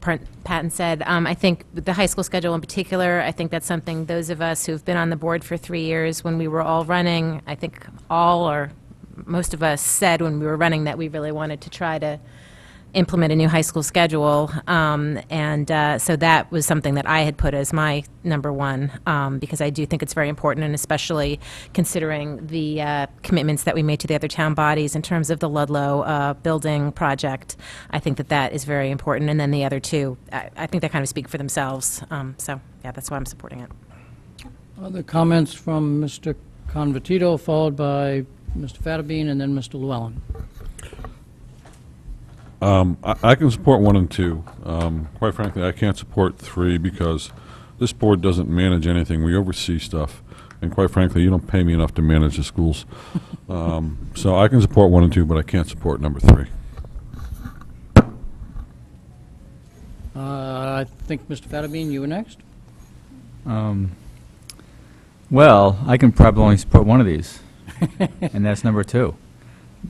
Provide a budget support and resources necessary to implement the administration's new high school schedule. I don't know what that is yet. So I'm That's not- number 1. Yeah, I know, but I don't know what this schedule, what it is yet. So I'm not sure I can support it yet because I don't know what it is. So once I know what it is, maybe I can decide to support it. So that's my problem with number 1. Long-range district improvement plan, I think that's something we should do and something we have to do. I agree with Mr. Cavatito is that manage the schools in an effective and cost-effective manner while maintaining and improving the quality of educational programs. I think sort of that's what we do every day. And I don't think that's necessarily a goal. That's a perpetual goal of ours. It's not a new goal. It's not a goal of one particular year. It says nothing as a goal, in my opinion, for the board to adopt for any one year. So I think we do manage the schools, we just don't administer the management of the schools. The administration does, but we manage it through policy and through other actions we do. So the day-to-day we don't administer, we don't manage, but we manage at a policy level. So it's just a semantics, I guess, how you define the term. But in any event, I think my recommendation for any motion would be that we certainly limit the number of goals we try and achieve, and the goals should be specific and not general in nature, as to what we can concretely do within any one year. So that's my advice and recommendation. But I wouldn't, as I said, the high school schedule, that has been debated for many, many years. And my recollection is a prior board had a committee of board members that studied the high school scheduling issue, made a recommendation. That recommendation could not have moved forward because of it had in that recommendation a funding requirement that was not possibly funded or was not improved in the budget, so it couldn't move forward. So whether that recommendation and that prior committee of the board had put forth is the same or different than what the administration's recommendation is going to be, I have no clue at this point in time. So I'd have to learn more about that to figure out whether Perhaps I would before support we it. entertain a formal amendment, if that's what is in the liking, is there any other board members that want to weigh in so that we have a better idea of what direction the board in total wants to go in? Mr. Llewellyn? Thank you. I think in terms of the high school schedule, I guess I really don't understand the difference between that and what exists on the improvement initiatives enclosure 1A, number 5, versus number 7, where we had an implementation of something what appears to be similar for elementary for implementation next September, but was implemented overnight and will be here tomorrow. So, and also getting back to what Ms. Kennelly said earlier about, there are things that the board can do and there are things that the district needs to do, and I just wonder if the administration needs to come to us with their recommendation and what their budget request is. I don't think that necessarily falls at the board level till we know what it means. Let me make one comment on your first part of your statement, and it might be that I also put the high school schedule as my number one, and it might be because I was the one to stand in front of the Board of Selectmen, the Board of Finance, and the RTM, and tell them most assuredly that if you give us $11 million plus, we will be able to ensure that a high school schedule is revised that allows for more instructional time and allows for a lunch period.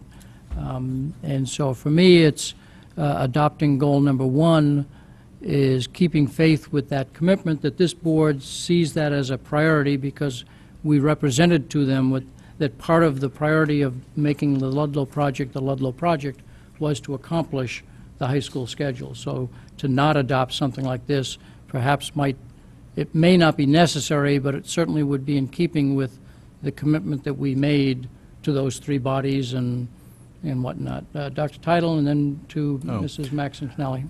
Yeah, the only change in the elementary schedule that's going into effect is instead of doing Monday through Friday, we're lettering the days. That's really the only change. There's no change in how many minutes a special meets during any given time and so forth. It was really just to equalize out the specials. If you have art on Monday and we have 3 Mondays where there's holidays, you miss art for 3 weeks in a row. So this just rotates the schedule. It doesn't really change anything substantively. This is a much more in-depth look at the elementary schedule that would be much more of a change effort. What we're doing if that's what you're referencing, is just going to the letters instead of the days of the week, is not really changing, instructional time or anything about curriculum or anything along those lines. That's really what it is. But would you actually want us involved, or would you just make a recommendation to us? Well, no, I mean, I don't have an asterisk next to that one. It doesn't need to be here. Right. Well, I'm sorry, I don't have an asterisk next to it on here. Right. Right. You guys are discussing your own goals, and that's why to some extent, and by the way, look, if all you put down is we're going to do a district improvement plan, and that's the sole focus for the year, there's a lot that gets contained in there.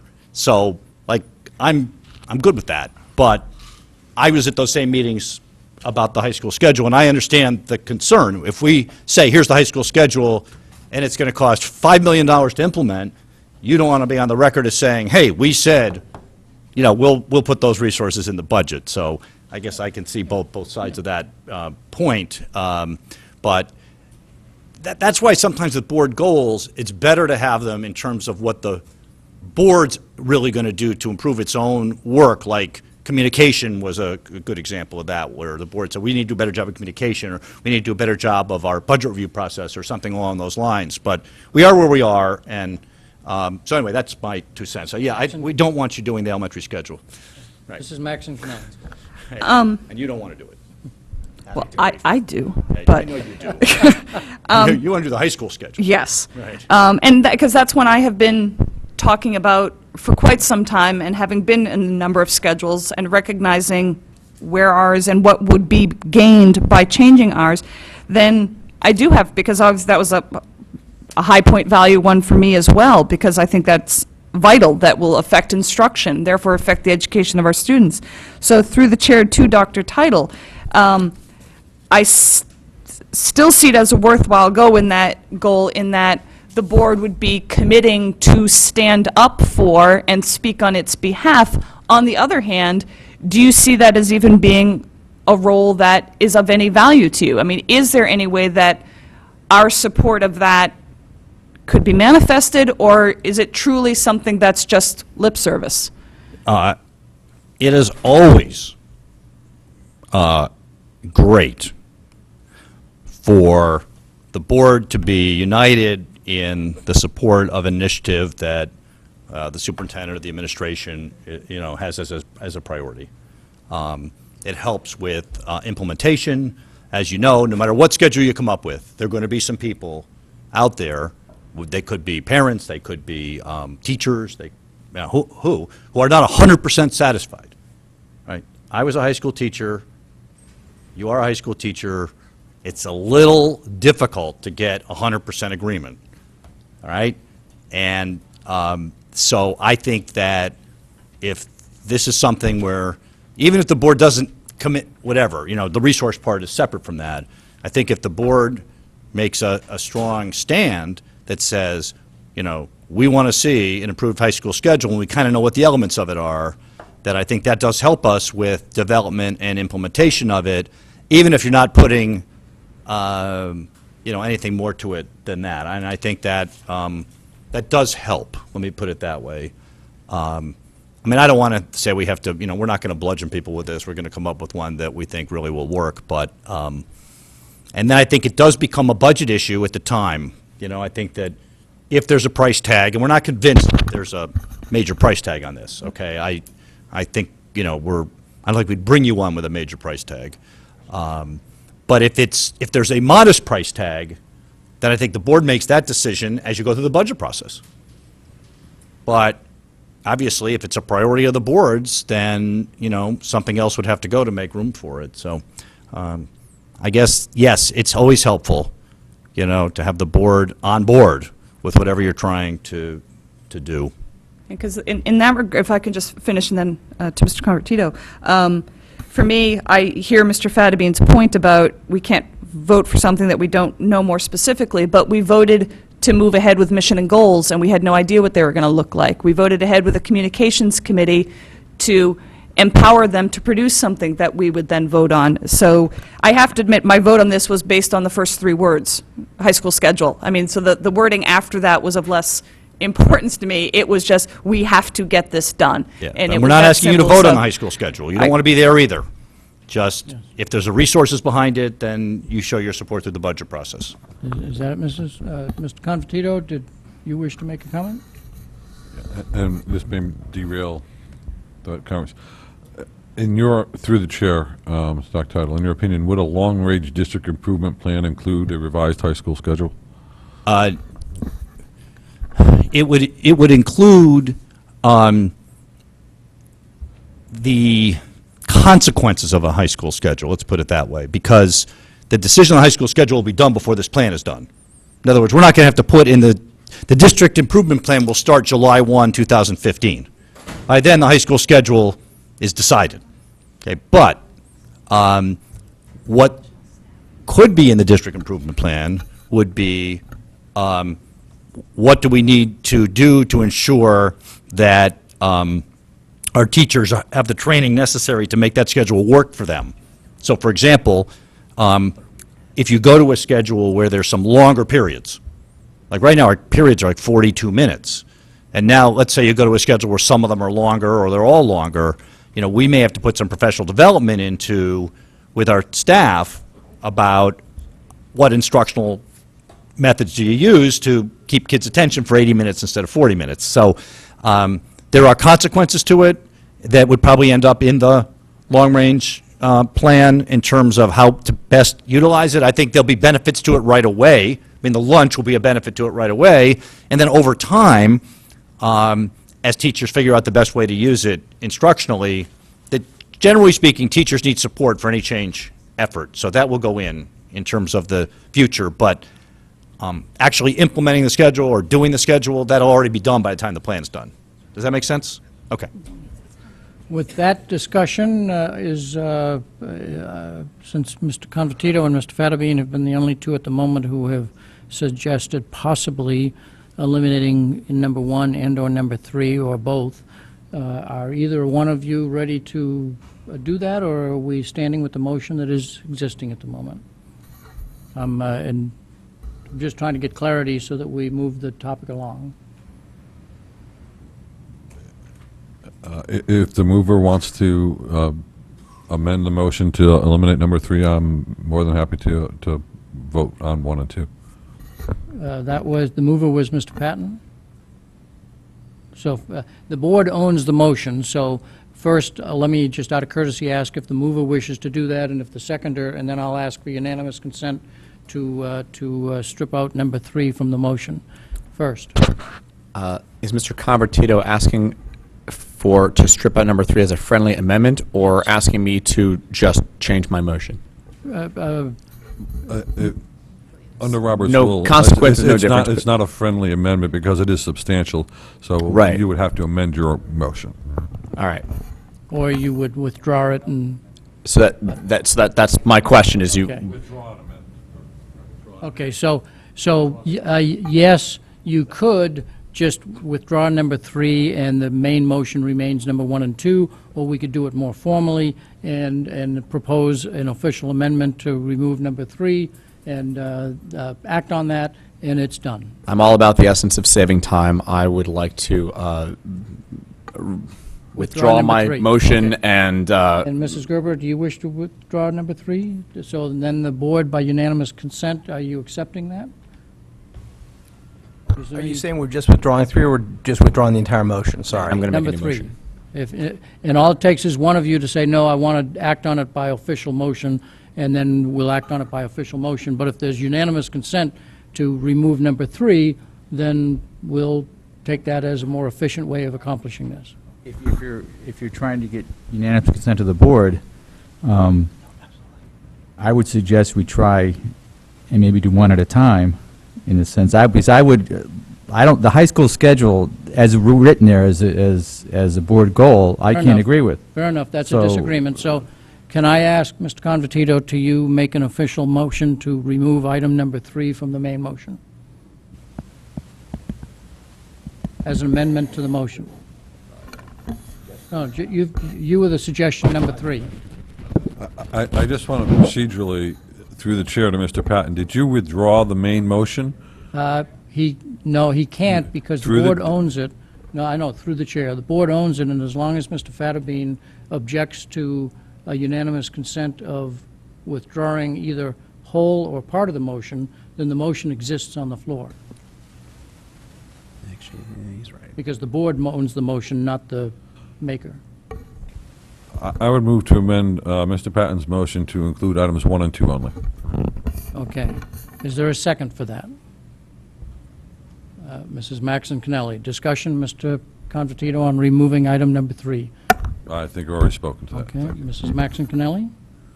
Mr. Fattabine, you wish to make a comment on removing item number 3 as an official amendment? Yes. I will not support that amendment. What I would propose, if that amendment fails, to remove item 1 and 3 in an amendment and just vote on item number 2. Okay. So we'll act on this amendment, then I'll call on you first. Any other discussion on removing item number 1 and leaving number 1 and 2 as part of the main motion? Removing 3 and keeping 1 and 2 as the main motion.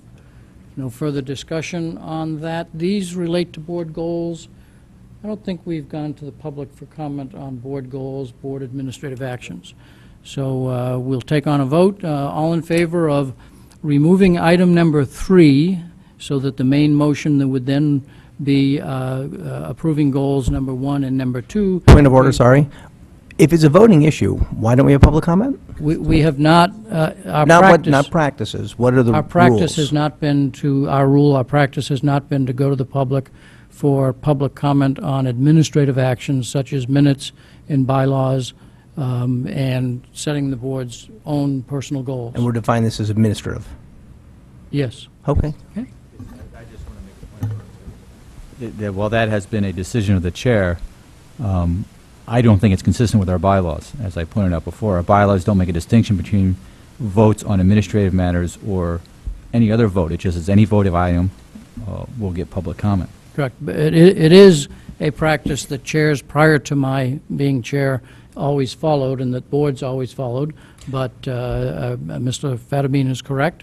But I'm implementing the practice that prior boards have followed. And as I say, during the bylaws discussion this coming November, if we wanted to clarify that we'll take public comment on any voting item, well, then the board can have discussion on that, and then we'll follow that rule. But at the moment, I'm following current practice. I think I'd like to challenge because it's not in the bylaws. So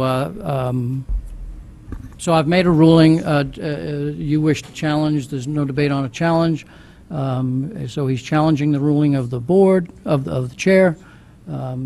A yes vote would mean that you're supporting Mr. Llewellyn's challenge of the ruling of past practice of the chair, and that would mean we'd go to public comment. A no vote would mean that you support the current practice that exists and that we've followed in the past. Are all board members clear on yes and no votes? So a yes vote would mean that we Support your challenge. are following the bylaws versus a no, which is practice. Support your challenge Thank that you. would open up the amendment to public comment. Correct. Is there full understanding on the board as to the motion? A yes vote is in favor of Mr. Llewellyn's official challenge in support of Mr. Fattabine's comment, and a no vote is in support of the past practice of not going to the public on matters such as this. Okay? All in favor of the motion to overrule the ruling of the chair, please raise your hand and say yes. Mrs. Lou McCormick, Ms. Carnell, Mr. Fattabine, Mr. Llewellyn. All opposed? Mrs. Gerber, Mr. Dwyer, Mrs. Maxon Kennelly, Mr. Patton. Phil, you That's voted 4. twice. Abstentions? Mr. Convertito. So it's 4-4-1. The motion does not pass because there's no majority. So, back to the amendment. The amendment is to strip out number 3, manage the schools in an efficient and cost-effective manner, leaving the main motion to be numbers 1 and number 2. Is there clarity on the board's part as to the the amendment that is before you? Stripping out item number 3 from Mr. Patton's main motion. Is there clarity as to what the amendment is? Ms. Carnell or not? No. So please. I just want to clarify or ask, through the chair to Mr. Patton, what is the reason, so I can follow the amendment, that you wanted to group all of these together? Because that may help me decide to vote.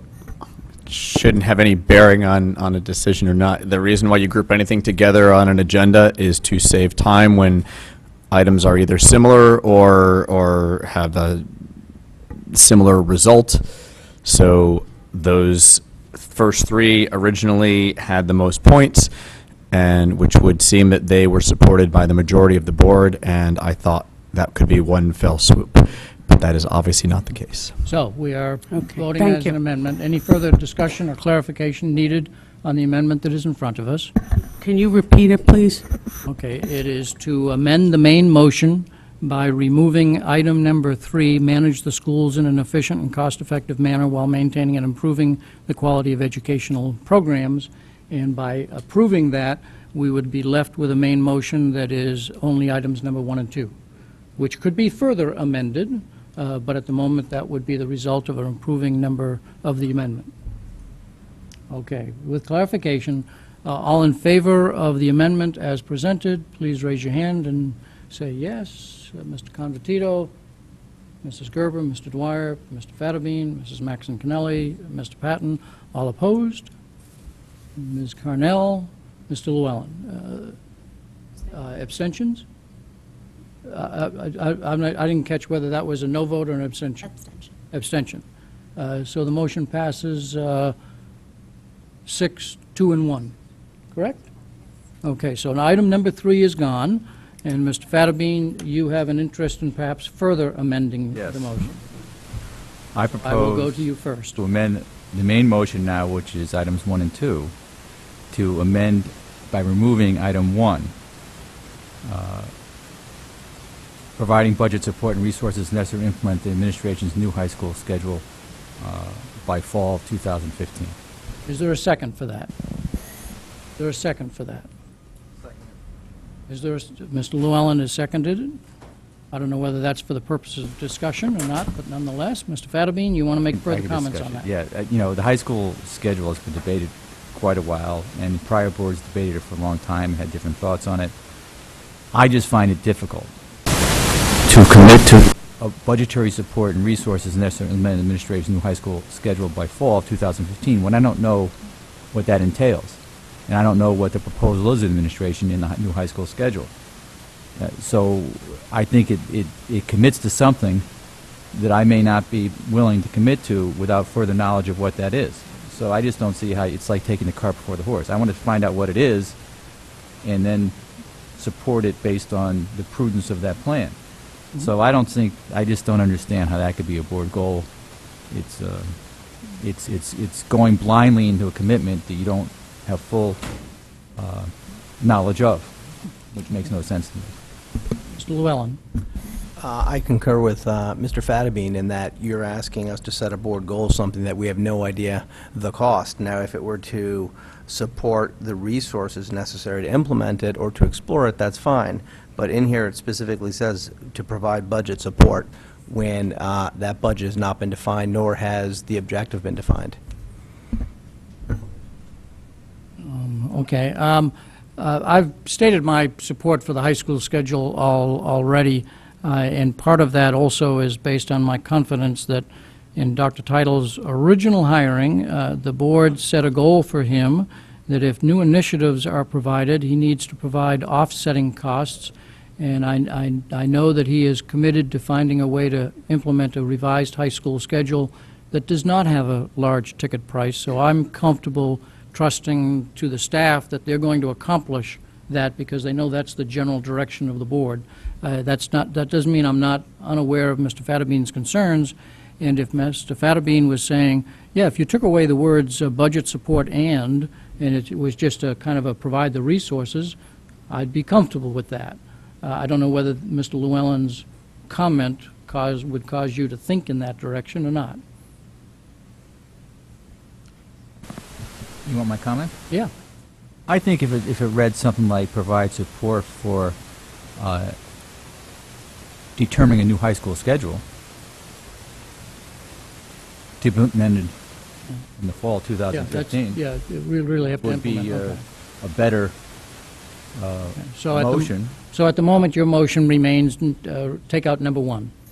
Or I guess I can, Because,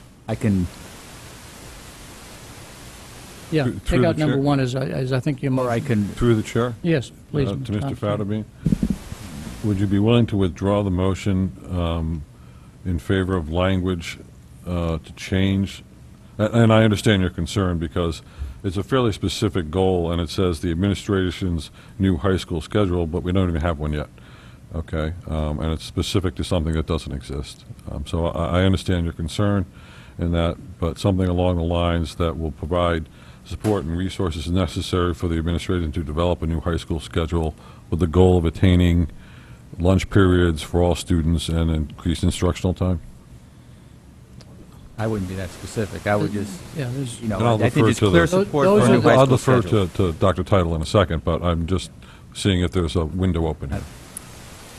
I would, if I can maybe amend my amendment. Okay. those have been the two frequently quoted reasons to do this, but there are multiple reasons, as we all know. Mr. Fattabine, what is your desire? Well, I It's guess your I would, amendment. when I amended the motion to eliminate 1, maybe I should amend the motion to amend item number 1 to read, to provide support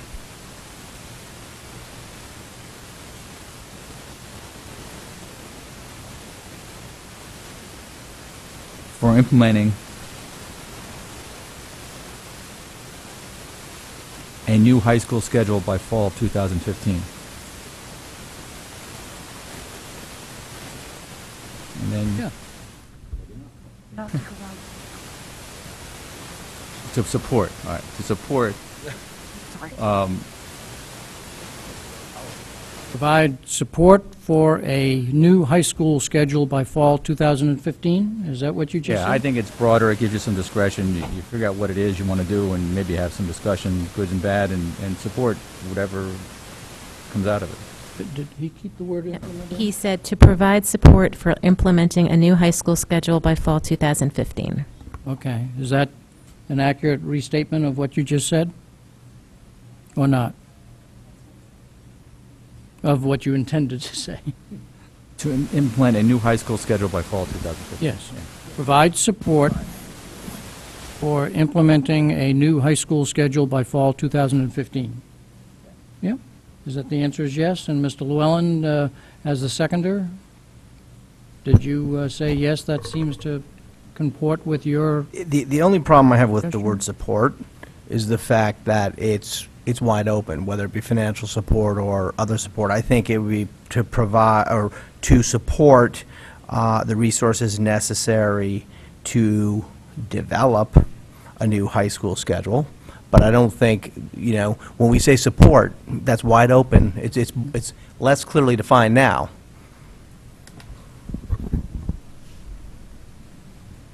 What might No, be, if you object to his revised amendment, then we would have to vote on the amendment to the amendment, if there's not unanimous consent for right, that. but we would perhaps have I to can vote on- maybe rewrite the amendment to hopefully gain support for the, maybe just say to implement, to develop and implement a new high school schedule by fall of 2015. That's the board goal. To develop and develop- implement a new high school schedule by fall 2015. And how that will work is the administration will tell us will indicate what they suggest and we implement it. Followed the language, and have you followed the language, and... Now, the goal, in other words, the goal of the board is really To make it happen. develop and implement. I got that This is one. to make it I'm good. happen. The board is clear, we are not doing the high school schedule. That's No. a staff job, and they know how to figure it out.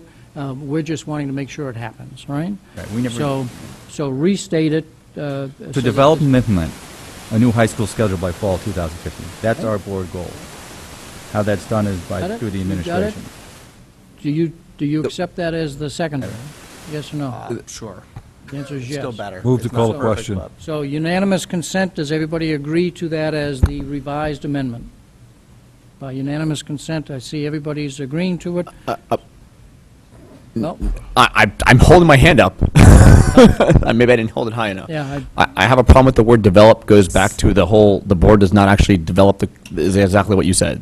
So, well, we can wordsmith this. I know we can wordsmith this forever.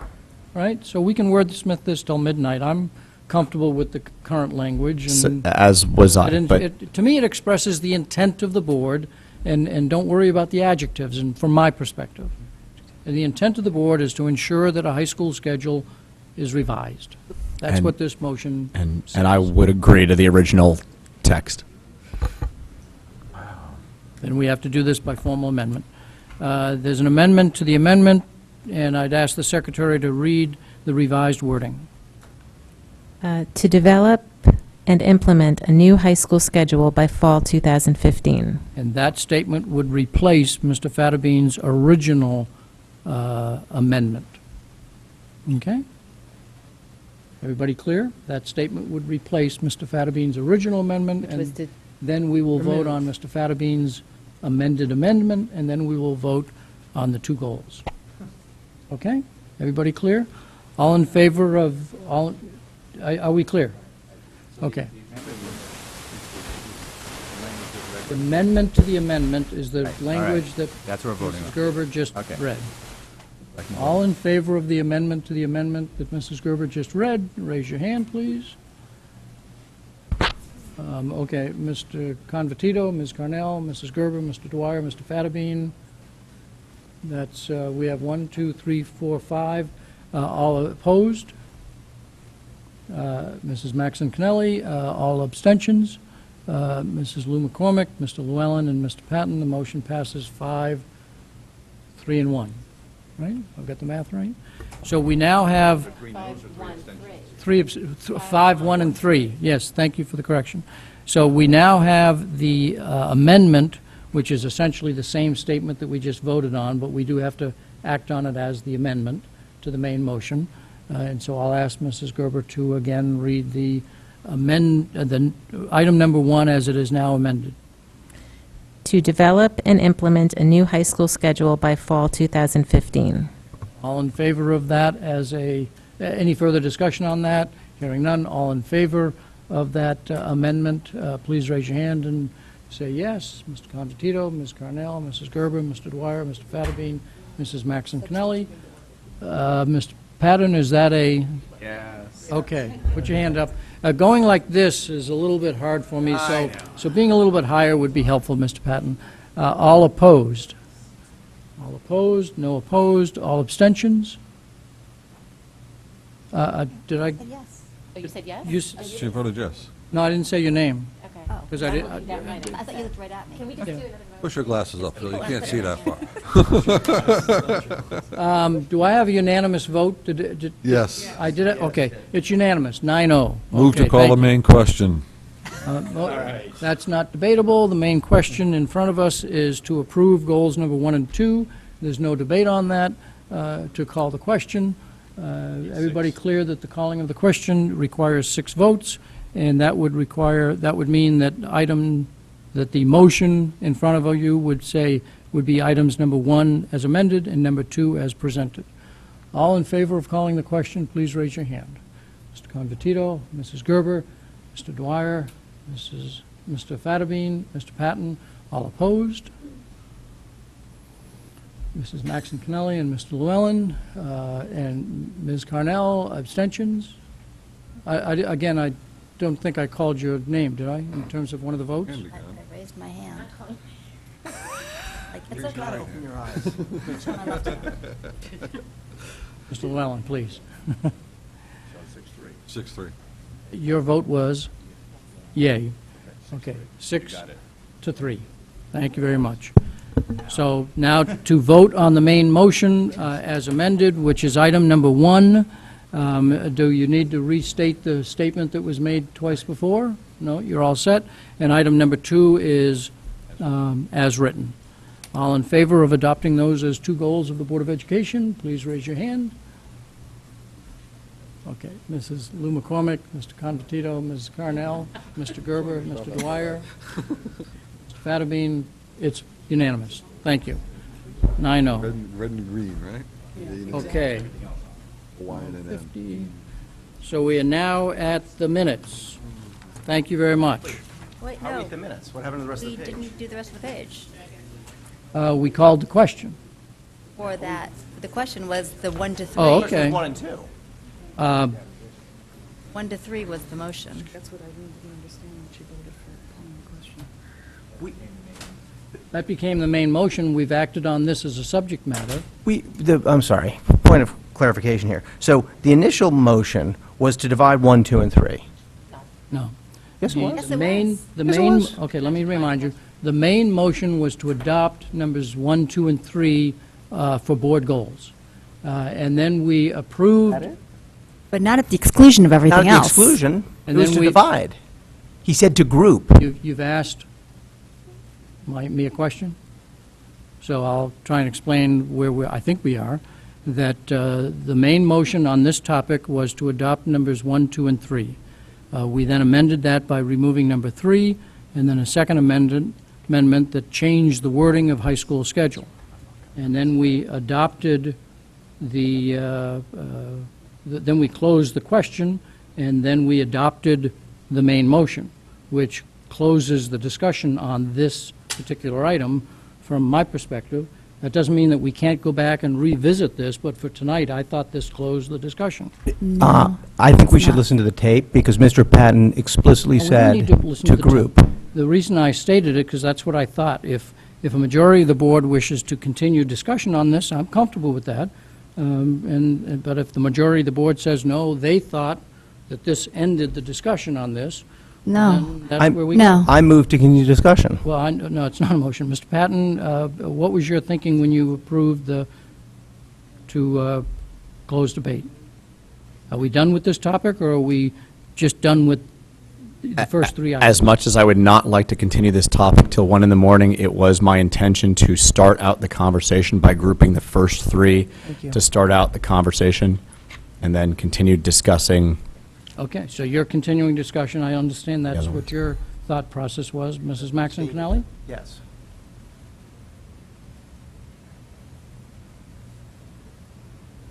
Shall I come back to you, or? I'm comfortable, no. Let's continue. I am asking what the majority of the board wishes to do with this item. So I'm taking a tally of that. Mr. Llewellyn, it's not a one-person decision. It's the board that decides what they wish to do. Mrs. Maxon Kennelly, do you want me to come back to you, or do you? Please, come back to me. Mr. Fattabine, what is your pleasure? Give you my thoughts? I don't want pleasure.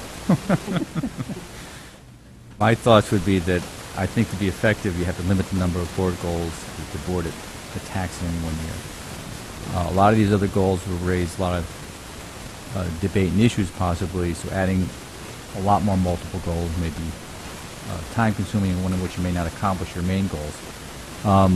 The long-range district improvement plan, I think, But is Mr. broad enough. Mr. Fattabine, if I can limit your comment to, when you voted to close debate, did you think that you were closing debate on this as a topic, or just on that particular motion? I think I understood the order of the chair and the amendment, the close of debate, and then the voting on the main motion. The main motion was, as amended, items 1 and item 2. So my procedural aspect would be, I think that closed the question, or the motion. Now, whether I'm amenable to the board reopening that and discussing it further, I'm always amenable Mrs. to Gerber, that. your thought as to whether we close debate on the topic, or just on that motion? I thought we closed debate on the topic because we voted on the main motion. I'm just going Cornell? on the technical. Just on the first part. Mr. Convertito? Just as clarification, I actually asked Mr. Patton Yeah. why he did that, and my understanding was it was original- only the 1, 2, and 3. Mr. Convertito, continued discussion, or did you think that we closed the debate on the topic? My motion to call the question was to stop amendment to the main motion. If people wanted to add others to it, then, mine was to close debate on the topic. If that wasn't conveyed, then, I don't know. Mrs. Llewellyn? Lou McCormick. Sorry, my apologies, deepest. Mrs. Lou McCormick. I call you Mr. Gerber. Please do. Please do, just don't call me late to dinner. No, I clearly thought it was grouping. That was how we started this out, that this is how we would start the conversation, and that's how we started it. 2, 3, 4, Mrs. Maxon Kennelly, where are we? What is your... You're not going to what- like what my, do you- no, you're not going to like it's my not a answer. question of liking. What did you think you were voting on? That's all. I interpreted the vote as Mr. Convertito intended it. I thought he was voting that we were now done with board goals. I also was thinking that other people, that's not why they were voting that way, which is why I opposed the calling the question. But you understood that that was what it was before. It's a therefore- point of order. There's nothing to stop anybody No, from a there motion isn't. to reopen. No, there isn't. So therefore, there seems to be divided opinion among the board. Somebody make a motion to reopen further consideration of board goals. I'll make the motion to Mr. reopen. Llewellyn? I second it. Ms. Carnell? Any further comment that you want to make in support of that motion? Absolutely. The initial comment that was made and confirmed was that he was going to group the first three, and then we would address the others. That was confirmed. So the way the question was phrased is, do you want to continue discussion? No, that wasn't the question. The question is, did you hear that we would be grouping? So I definitely think we should continue it because we are shortchanging a process once again. We've got bylaw discussions that have yet to happen a year later. A subcommittee was formed, but Can I don't we think it was stay on formed. the, Oh, I'm on it. On this particular subject. Ms. Carnell, do you wish to make a comment as the seconder? Yes. I'd find it hard to understand how board members can think after 3 items, when there's 17 listed, that would close the discussion. There was a lot of time that went into this, and I think everyone should be discussed. Yeah, as Mr., I will only say this, as Mr. Convertito has commented, when you take a motion to close debate, that traditionally means that you're closing debate on the topic and moving on. But if the board has a different desire, then the board votes to continue discussion. It's as simple as that. So any other comments that people want to make on the motion to continue discussion on board goals? If Mr. Patton, and then we'll take a vote. Just to clarify my own statement, while yes, my original intent was to group those first 3 to start the discussion off, I was fully aware of Mr. Convertito's motion to call the question brings about the entire motion of the item number. So I was not disillusioned by the motion to call the question, but Yeah. to open discussion again is another matter for me. So the board has divided viewpoint as to whether to continue discussion or not.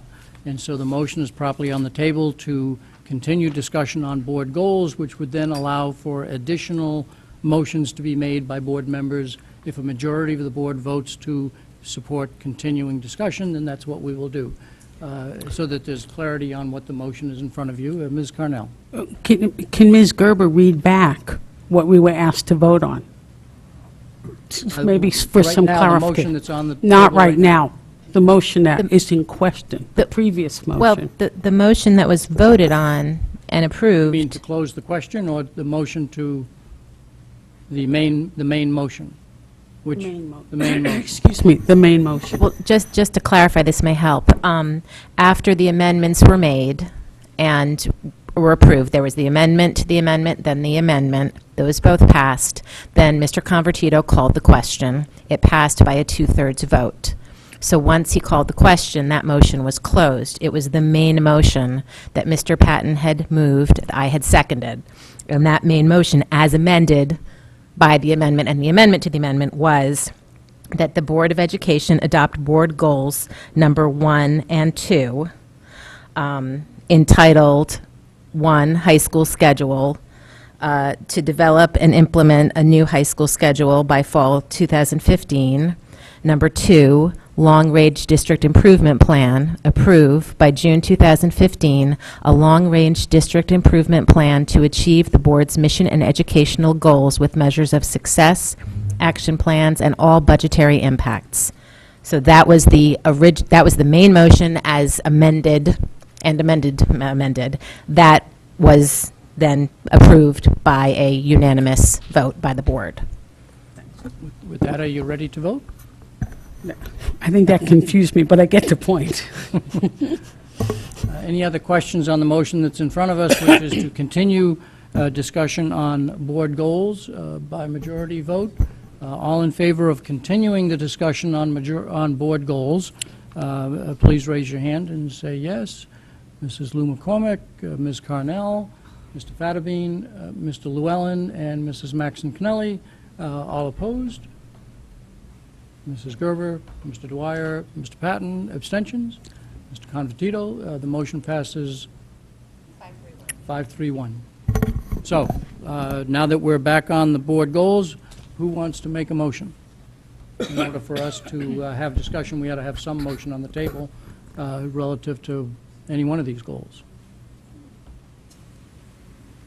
I'll make a Voted motion. in favor of continued discussion. Do you have a specific proposal that you wish to? Yeah, I'll make a motion, and this will be a motion to divide, so not to exclude any further motions for other items. So I just don't want to confuse that. This is to make a motion to approve items 4, 5, and 6. Number 4 being relating to the board's intention to ensure the continuous improvement of curriculum instruction and assessment. Number 5 would be continuous improvement in curriculum instruction and assessment, and I grouped them because they are somewhat related. But number 6 does give some specificity. And number 6 is in the annual goal-setting process, where every year the board shall put together a comprehensive list of board goals and objectives that address each of the below topics respectively. And while you're reading the headlines, you intend to adopt them as they're written on this document? No, I'm open to friendly amendments. Okay, but at the moment, your motion is to adopt them as they're presented on this paper.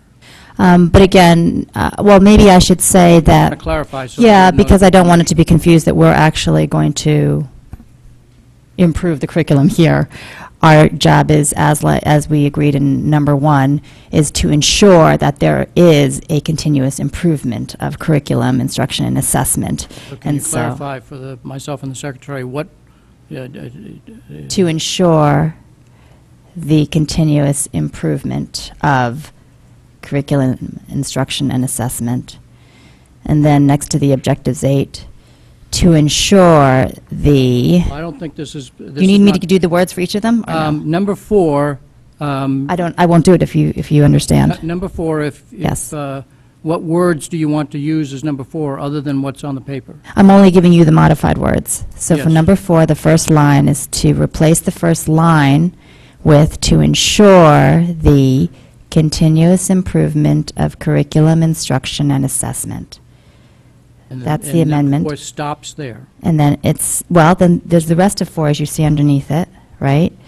And so next to objectives 8, I would say to ensure and then put a colon next to it, and start each 8-1, 8-2 with implementation of, instead of just saying implement, right? So then we carry it to ensure the implementation of. And then 8.3 would be, That's good. that's fine. We can leave 8.3 the way it is. And that should clarify it.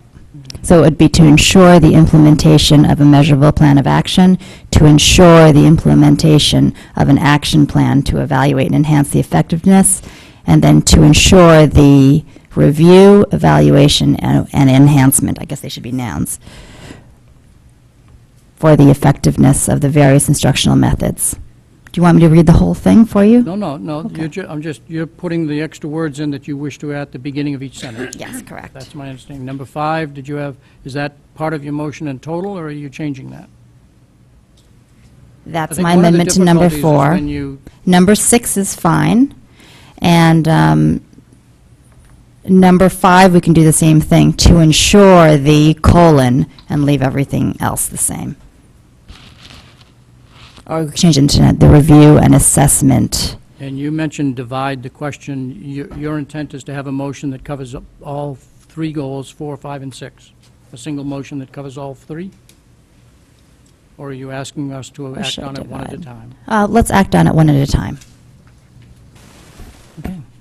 So your motion in front of the board is to adopt item number 4, raise student achievement number 1, as amended by you, so it's not, it's part of the main motion, to ensure the continuous improvement, and then in front of each of the sentences, 8.1, 8.2, 8.3, to ensure the implementation, to ensure Yeah. the implementation. You know what, I'm going to strike 5 for now, because let's just do 4 and 6, because I think 5 is Okay. overlapping 4 and with 6, everything. But 6 stands as it is. And 4, I gave is you as the... you've added words Correct. that I've said. Now, you made the motion, do I have a second? Mr. Llewellyn. Do you have further comment that you wish to make on the motion? Sure.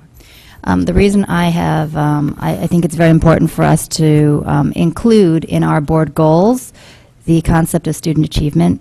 I have now reviewed many different board goals from many different outstanding districts in the tri-state area, and almost every single one of them prioritizes student achievement, as well as the goal-setting process as to how they are going to do it. Actually, they just already have it inherent in how they approach it. And I think since we don't have that process in place right now for our Board of Education, we need to make that a goal of ours to actually cover certain topics within our goal-setting process. Because I feel that in some way, we as a board have removed ourselves from taking part in the educational process and making sure that we, in conjunction with administration, have common goals that lever each other and share and drive forward. I kind of feel like we're isolating ourselves in the way we're approaching our board goals. So again, I think student achievement should be our highest objective every single year, and how we achieve that should, of course, be defined, assessed, whatever processes we need to make sure are in place. That's what we should be doing. And then the second is, in a way, for us to be in our minds in a place where we understand that we need to address these particular goals, such as raising student achievement, improving the fiscal management of the Board of Ed budget, ensuring an effective Board of Education, having the highest quality human resources, and being in compliance with state statutes. These should be a given, and yet they're not as part of our board process. Therefore, I think we need to create a goal that sets it so that we, going forward, have a format to follow. The seconder? Sure, thank you. I agree. I think, we've lost focus as a board on student achievement and challenging the children. We seem to be talking more and more about, other issues and not really ever stepping back and measuring what the board has done in the past. Has it been effective? Case in point, we talked earlier about getting a review of, what happened 2 and 3 years ago with the implementation of a math program. I don't think we should be 2, 3, 4 years down before we review things and understand if it's working or not. We have no CMTs any longer. The SBAC will not provide any useful data for at least 2 years until we can get year over year. So we actually have no way to measure whether or not what we're doing for the children from an educational perspective is successful or not. We have internal district assessments, which I believe Anna Leonard's thesis stated wasn't well correlated with necessarily the CMTs. So, I think we really do need to raise the student achievement across the board in the district, and I think that we need to focus on that. I mean, we're worried about things like scheduling rather than teaching and ensuring learning. Mrs. Maxon Kennelly. I don't know if this is going to help with the discussion at all, but I'm opposed to both of these goals in any way that they are worded, for 4 reasons. One, to respond through the chair to Mr. Llewellyn's point about scheduling, to object to scheduling as a goal is to fundamentally not understand how changing that scheduling will directly impact student achievement. So I completely object to the notion that we just unanimously supported something that doesn't correlate with student achievement. That's completely false. Secondly, my 3 reasons for opposing these in any form that they should take. Number 1, it's redundant. Look at the wording of goal number 2. It's a long-range district improvement plan to achieve mission and educational goals with measures of success, action plans, budget impact. Everything below that is certainly entirely within number 4 is redundant. I also find that much of this is utterly overstepping the bounds of what the Board of Ed is doing. We hold Dr. Title accountable for achieving something. We're not the ones who are directly ensuring or implementing. And then finally, this has come up as an issue before, but I find utterly objectionable the wording in 8.2 where the phrasing differentiates between special needs and gifted, which we have already addressed that at the board table, is that those two are not mutually exclusive, and that language is outright objectionable. And for those reasons, all four of them, I would not be supporting these in any form. Further discussion among the board. Who put the motion in front? Ms. Carnell. So Mrs. Lou McCormick and then Mr. Convertito. I don't believe we're overstepping the bounds in this wording, in that a lot of these words were taken from other Board of Ed goals from other districts. So these are, in fact, goals that other districts have implemented. So you can rest assured these do not overstep the bounds. Perhaps instead of as well as gifted, it should have said including gifted. If you prefer that, we can change the wording to including gifted as well as. And I would say at the end of the day, you can object. However, if you read anything about what a Board of Education is supposed to do, the first thing is the objective to raise student achievement. It has to be in every single article that's ever written on what the boards of eds do and how often they get distracted and sidelined onto other topics. And one of my big priorities in being here is to redirect the Board of Ed's focus back onto student achievement in a very specific way, in saying that our goal is student achievement. You can say that it's duplicative, but you know what? It's not obvious to the common layperson that the high school schedule implies raising student achievement for all students. However, creating and implementing a measurable plan of action that assures that all students of all levels are appropriately challenged and equipped with globally competitive learning skills to reach their full potential, that's very clear what our intent is. Implementing an action plan to evaluate and enhance the effectiveness of the elementary and middle school programs for children with special needs, including gifted, to increase student achievement, that's specific. Review, evaluate, and enhance the effectiveness of the various instructional methods and district assessments implemented in district, including both building and district initiatives, in order to identify and implement best practices. That's specific. And I understand that we need a long-range district improvement plan. And that is what it is, a long range. Long range could be 5 years. This is something that we should be doing on an ongoing basis, constantly, in every meeting that we have, in every question and answer session that we have, that our goal is to achieve this as a board. And I think it's very important that we verbalize that to the community and have that clear in our minds. If you want to amend wording, that's fine. However, to object to prioritizing student achievement as our number one because you don't like it in writing, that it's duplicative, I would say that I disagree wholeheartedly because I don't think it's said enough. And then finally, number 6, we clearly, as a board, have not stepped up to the plate of doing the job of a board, which is actually a very powerful role across this country. And we instead try to sideline and basically sit back and just do operational things. And to me, that is a shame. That is a shame. We are here as parents, as residents, to direct the educational objectives for our students, for our children. How can we neglect that? And yes, we rest it on the shoulders of competent administrators, but it is our goal as a Board of Ed to share insight and information as informed individuals who care about education. And until we acknowledge that and are willing to put that in print, I'm not sure what it is that we're doing here. Thank you. Mr. Convertito. Mr. Dwyer, may I have a follow-up to that, if Mr. Can I go to Convertito will allow? Mr. Convertito? We sat here and did a mission and goals. That mission and goals clearly articulated what this board was about, what this board's expectations were. We have had this discussion. It is our mission. That is there. In fact, it almost would denigrate other aspects of the goals because part of this wording is taken from those mission and goals. Then why aren't we quoting the entire policy again? I couldn't agree with you more. We need to maintain a focus. We can't lose the eye on the ball. And there are distractions that happen, and everyone here can attest to that.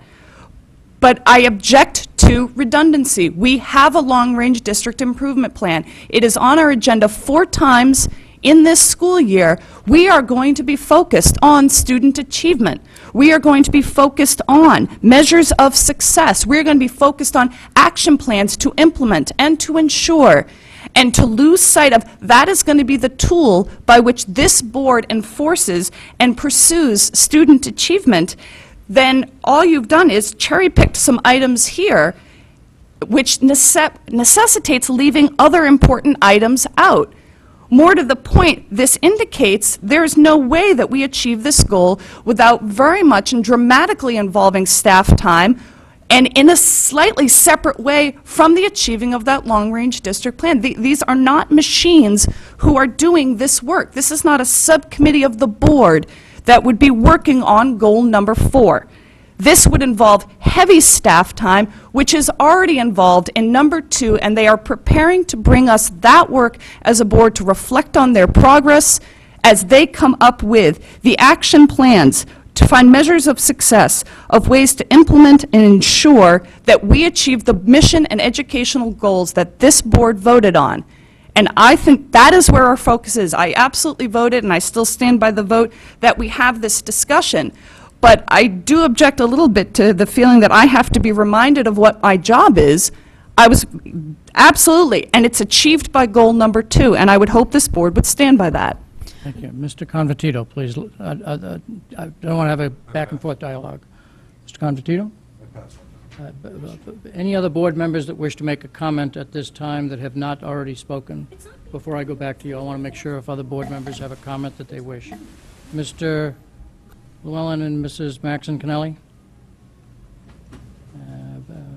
Anybody else? If not, then I'll go to Mrs., okay, Mr. Fatterbean.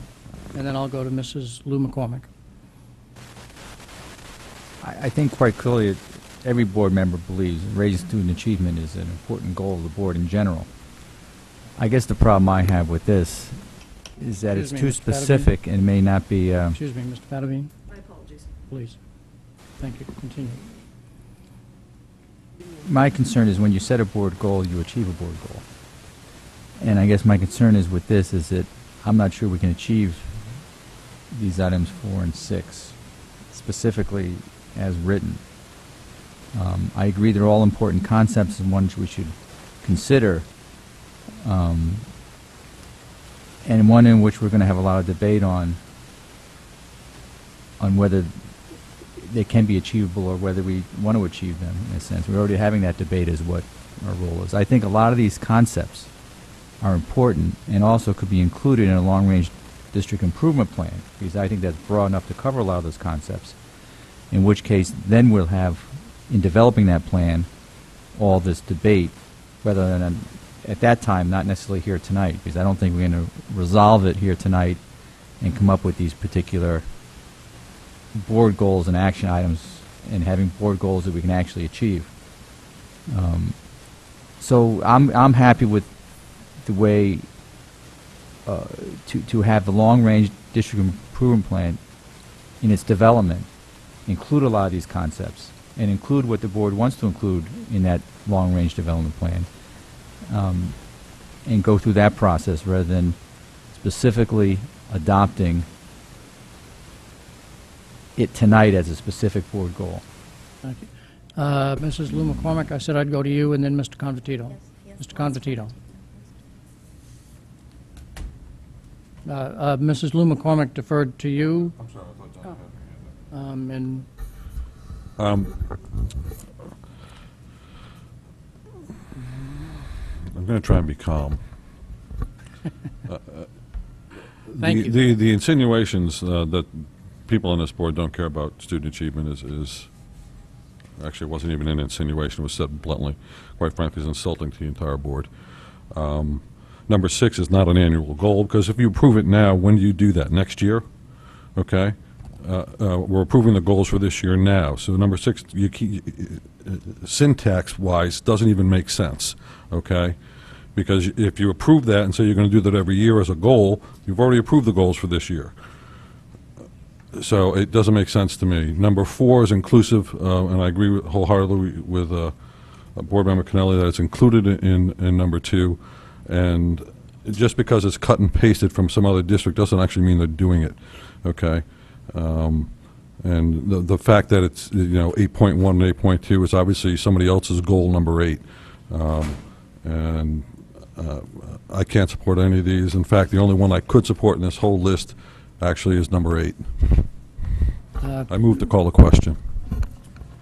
Okay, the motion has been made to move and call the question. Is there a second for that motion? Mr. Patton has moved to call the question. So that there's clarity on this, if we call the question and 6 members say, we've called the question, that ends the discussion on board goals in its entirety.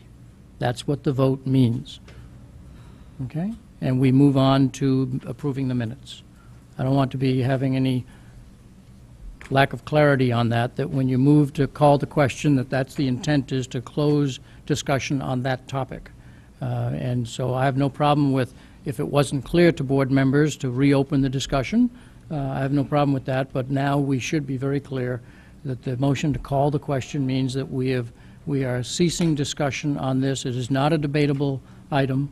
I'm just I clarifying have a that that's question. what the He already motion is. called this topic to question. We already, as a board, agreed that we did not want to call it to question. So continuously calling it to question doesn't seem to be But appropriate. it is proper for a board member, it's allowable for a board member to call the question. Mr. Convertito has done that. But he did it once already.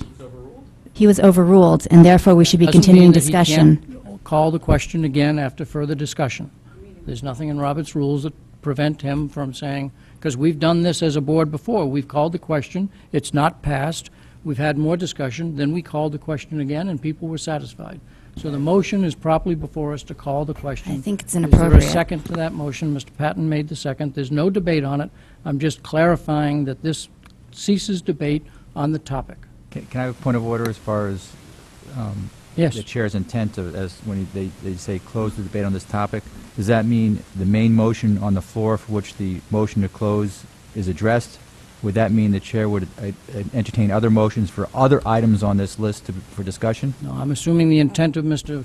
Convertito's motion is to close debate on the topic. Is that correct? That's correct. That's correct.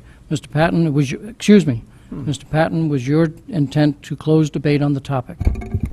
Yes. Okay, so that's the motion that is in front of us, to close debate on the topic. The topic meaning the main motion, which includes items 4 The topic and 6. means the entire topic, and we will move on to No. approving the minutes. No. No. No, the That's- motion, the question was divided. So Question was divided. The question was divided, okay. I have to What is- refer back to the what- secretary. Was there a motion to divide before 4 and 6 were proposed? No. Mrs. Lou McCormick said she wanted to divide, but she didn't actually make a motion to divide. The motion in front of us is items number 4 and 6, correct, Mrs. Lou McCormick? Yes. The items in front of us are items number 4 and 6. My motion is to close debate on items number 4 and 6 and vote on them specifically. Okay, not to, your motion was to close debate just on that motion, not on the topic. Okay. Mr. Patton, did you understand that that was his intent, to close debate just on this motion but not the topic? I did not. So do you wish to second it or not? This is just the topic. So this is the- just number Just the 4. motion. 4 and 6. 6. Just 4 and 6. And then we'll continue on other motions if board members wish to make them. I will sustain my second. You'll still second? I'll still second. Okay, so this is to just close debate on the motion number 4 and 6, which would not allow items number 4 and 6 to come back for discussion tonight. Okay? Clarity? Clarity? Thank you. Number 5 could, and the other numbers could, but numbers 4 and 6 could not. All in favor of the motion to close debate, please raise your hand. Mr. Convertito, Mrs. Gerber, Mr. Dwyer, Mr. Fattabine, Mrs. Maxon Kennelly, Mr. Patton, all opposed. Mrs. Lou McCormick, Ms. Carnell, and Mr. Llewellyn. The motion passes 6-3, required 3 votes. So that items number 4 and 6 are, there's closed debate on. Any further motions that board members wish? Closed debate, yes, correct. So items number 4, which was amended to show to ensure the continuous, and to put the words "to ensure" in front of each of the three statements, and number 6 stays as written. Is that correct, Mrs. Lou McCormick? Board members clearly understand that that's what the main motion is, to close debate, and we either say yes to that or no to that. All right? Main motion. As the main motion. Okay, all in favor of approving items number 4 and 6 as presented and revised by discussion, please raise your hand. And Mrs. Lou McCormick, Ms. Carnell, Mr. Llewellyn, all opposed, please raise your hand. Mr. Confortito, Mrs. Gerber, Mr. Dwyer, Mr. Fattabine, Mrs. Maxon Kennelly, Mr. Patton. The motion fails 3-6. Any further discussion among board members and proposals? You ready to move on?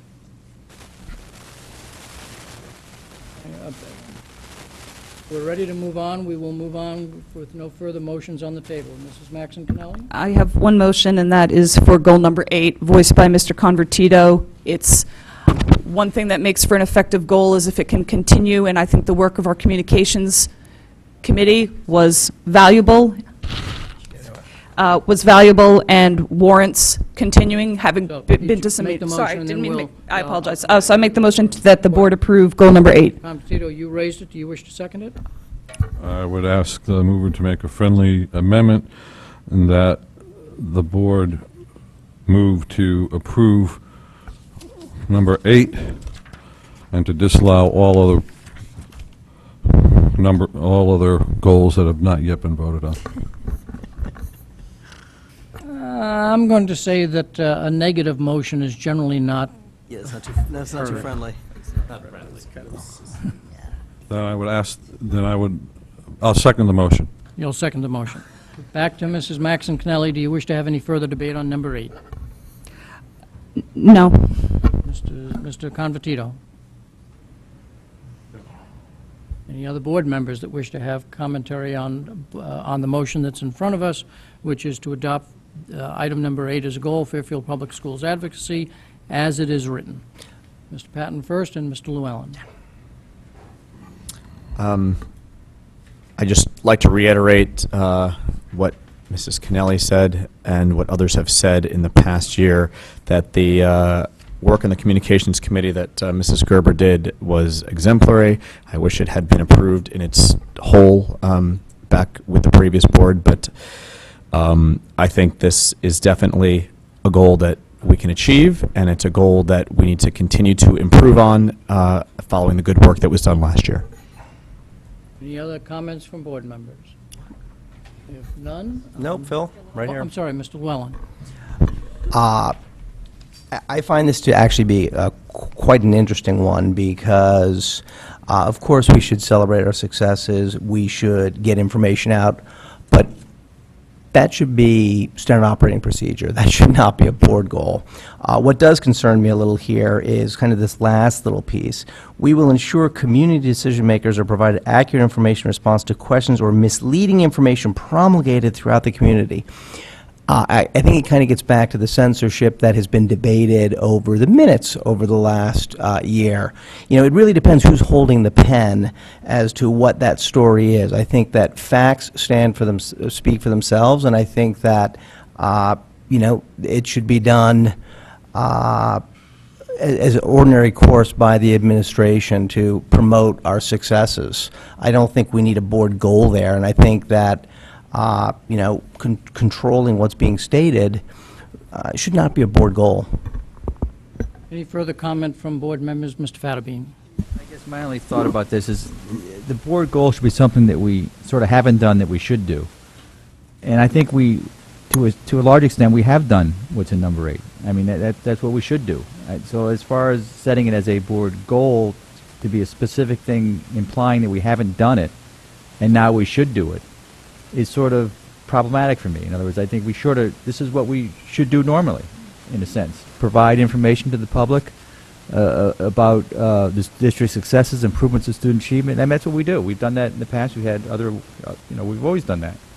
So it implies that we haven't done it. Now we're making a goal to do it. And that's the problem I have with voting for it. because I think that's sort of, it's not a board goal we're doing, it's not a board goal we want to achieve. We already, in a sense, achieved some of it, and we are achieving it in a sense. I don't think there's a problem with it, necessarily. So we've had the communication committee who had proposals. Some of those proposals were adopted. They're implemented. They're moving forward.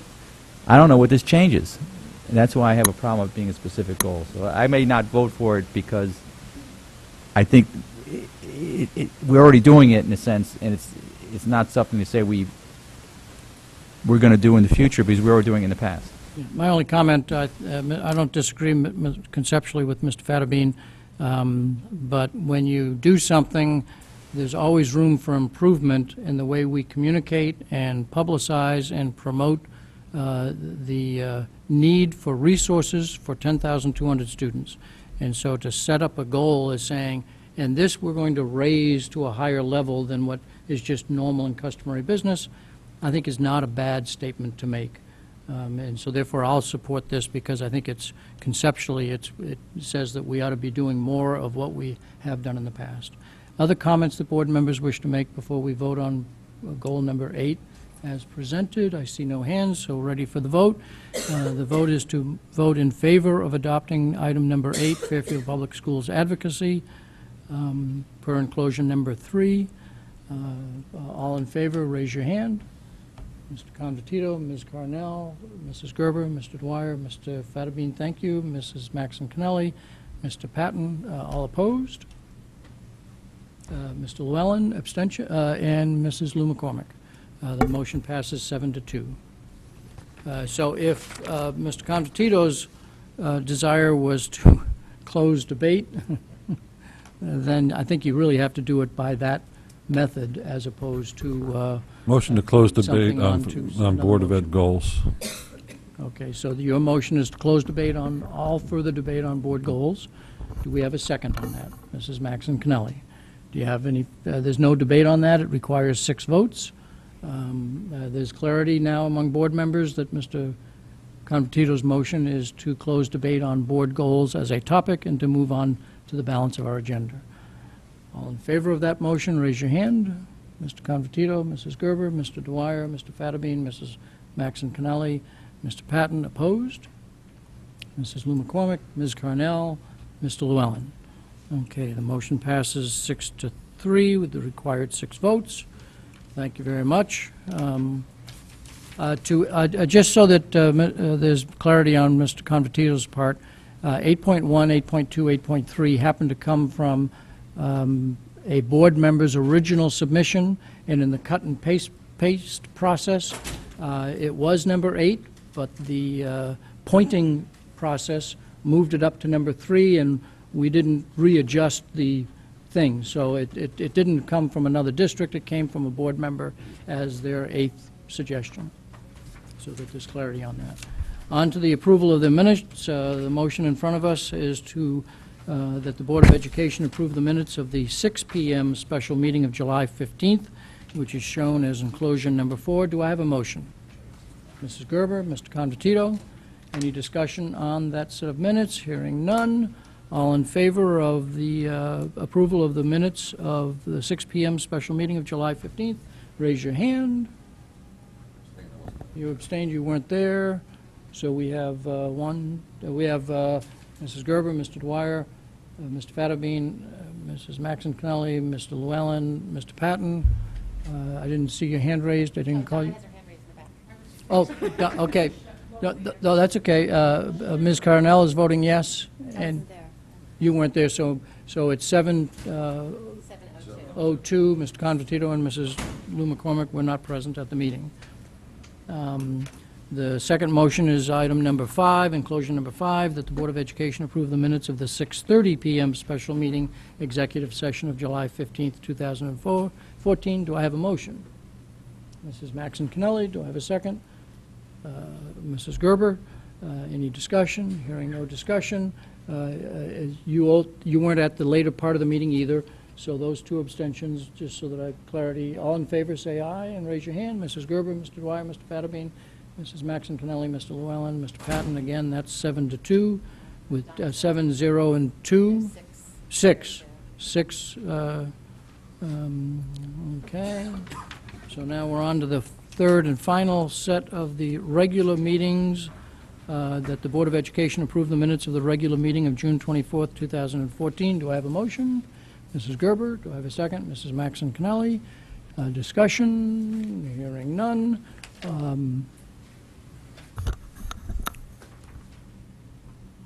So this you were present at. So all in favor, raise your hand, please. Mr. Convertito, Mrs. Gerber, Mr. Dwyer, Mr. Fattabine, Mrs. Maxon Kennelly, Mr. Llewellyn, Mr. Patton, and Mrs. Lou McCormick. Passes 8-1 with one. 800. 8-0. Absent. Donna, she's non-voting. She didn't abstain. She's just non-voting. Superintendent's report, do you have anything you wish to address? One very quick thing. I am now officially on Twitter for my role here officially as Fairfield Public Schools. So if you want to get the latest info, I've stopped the blog. We're going to go to tweeting more frequently. So if you follow Twitter at Fairfield Super, so Fairfield and then SUPER, that'll be the official Twitter feed of the superintendent, and you can follow me, and then I will tweet things out periodically. And some people have been following my other account, which is the @DavidTitle account, which has got usually nothing school-related in there, so I'm going to separate them. So things that are related to the job, that are Fairfield Public Schools, information, announcements. I might tweet out snow days early. That might be an incentive to hear it first, right? Well, it's easy to do from a phone. So at Fairfield Super on the Twitter feed, just started it today. There's not much on there yet. And if you like the other goofy stuff I did on the @DavidTitle account, you'll have to go do both. So we're going into the Twitterverse now, and we'll see how it goes. That's my announcement. Any questions on the Twitter account? Could you just repeat the address? Yes, they are. It's the @ Fairfield Super. It doesn't matter if you capitalize it or not, but the F and the S are capitalized. And it'll say on there, this is the official Twitter account for the superintendent of schools, Fairfield schools-related tweets here, other tweets about silly things go to the other account. I mean, you're not going to ask what a tweet is, are you? No, I'm not. Okay, I'm just going to indicate that this information you're going to tweet out, I guess is the right way to say it. Yes, that's good. Is that information going to be available from another source should someone not have access to tweeting?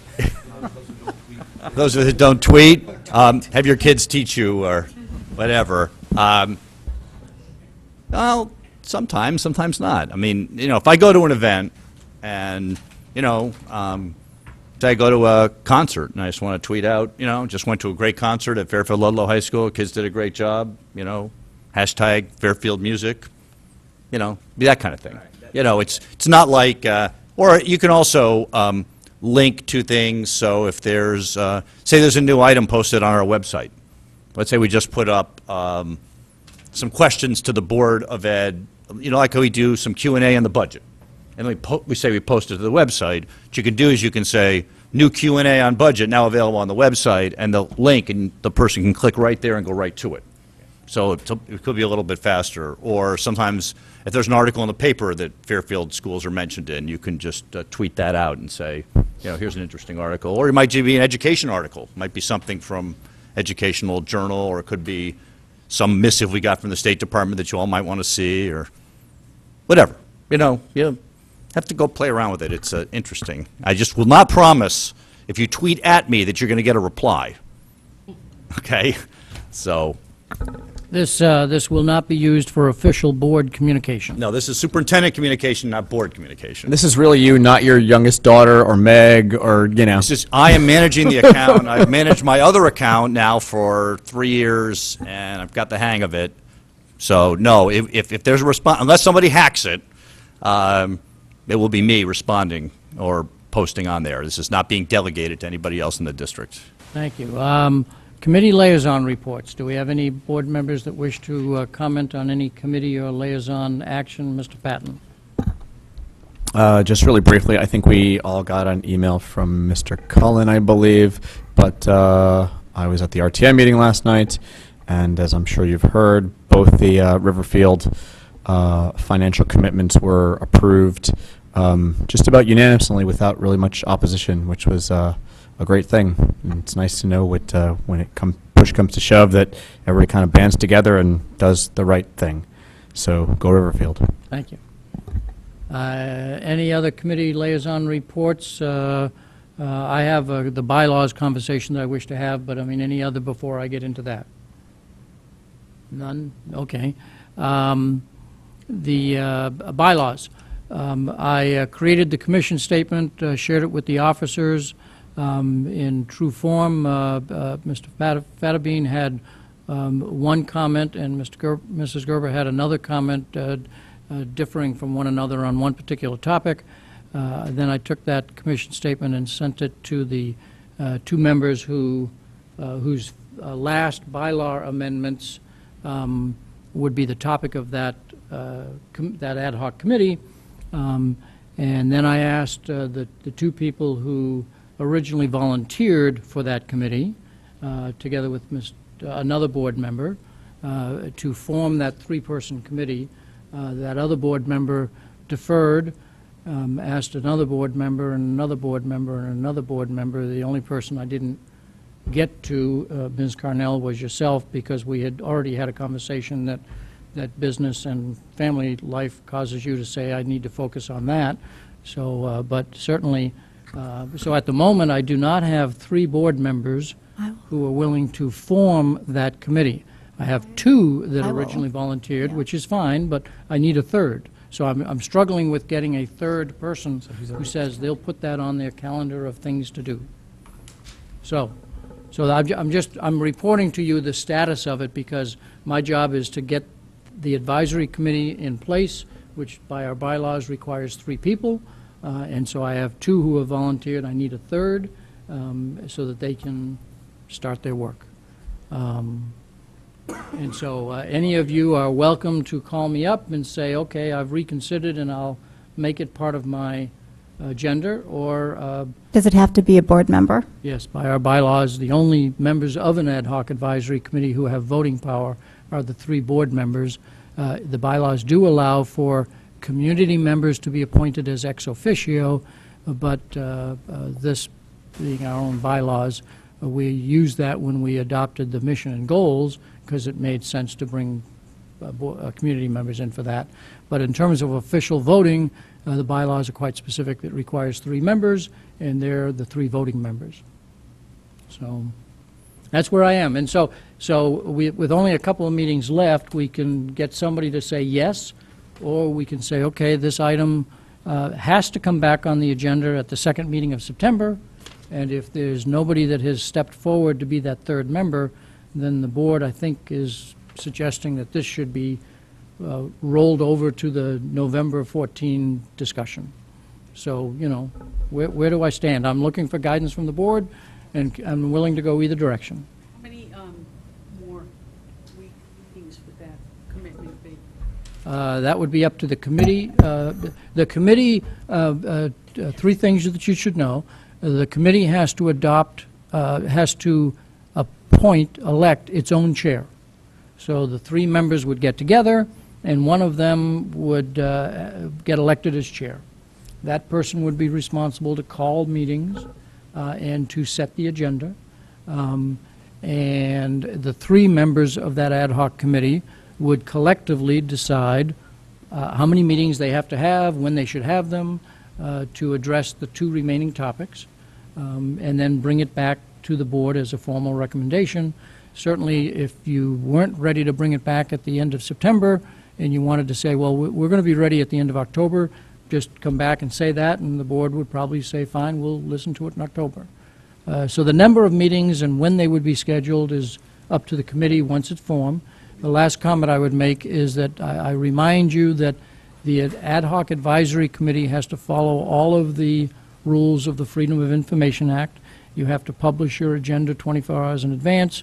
You can't talk about topics that haven't been put on the agenda. You can't talk among yourselves outside of the meeting, because that would be a violation. And you have to have some form of minutes that you keep and post with the district so they can post them with the town. So understand that you have to follow FOI rules. So you select your own chair, you set your own meeting time, you're restricted by the motion to those 2 items that were remaining from our discussion, and you follow FOI. Any other clarification that would be helpful? I'll call you tomorrow. Call me.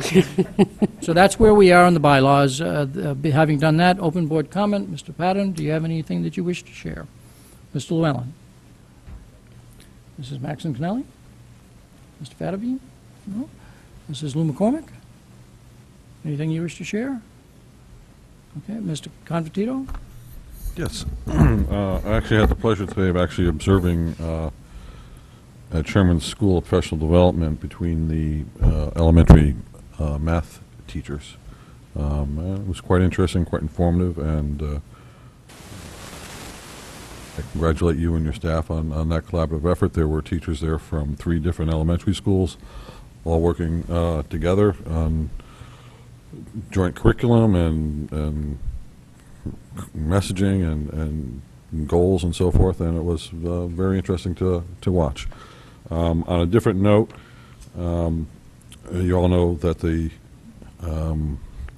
policy committee has been working on an allergy policy, and as we start the school year, I would just simply ask the community to be aware that now there are children out there that have severe risks to life-threatening allergies, and that we really need to come together as a community to help protect these kids and to look out for them. So I would ask, as we start the school year, that parents be mindful of that. Mr. Carnell? Mrs. Gerber? I only have 2 other comments. In front of you is dated August 26th, a tentative schedule, a summary of meeting calendar and topics to be discussed. It shows what we hope to achieve month by month. This is the 2nd year that I've produced something like this. That does not mean that this is the final thing, because things happen that require items to be moved forward from one meeting or moved back or moved off.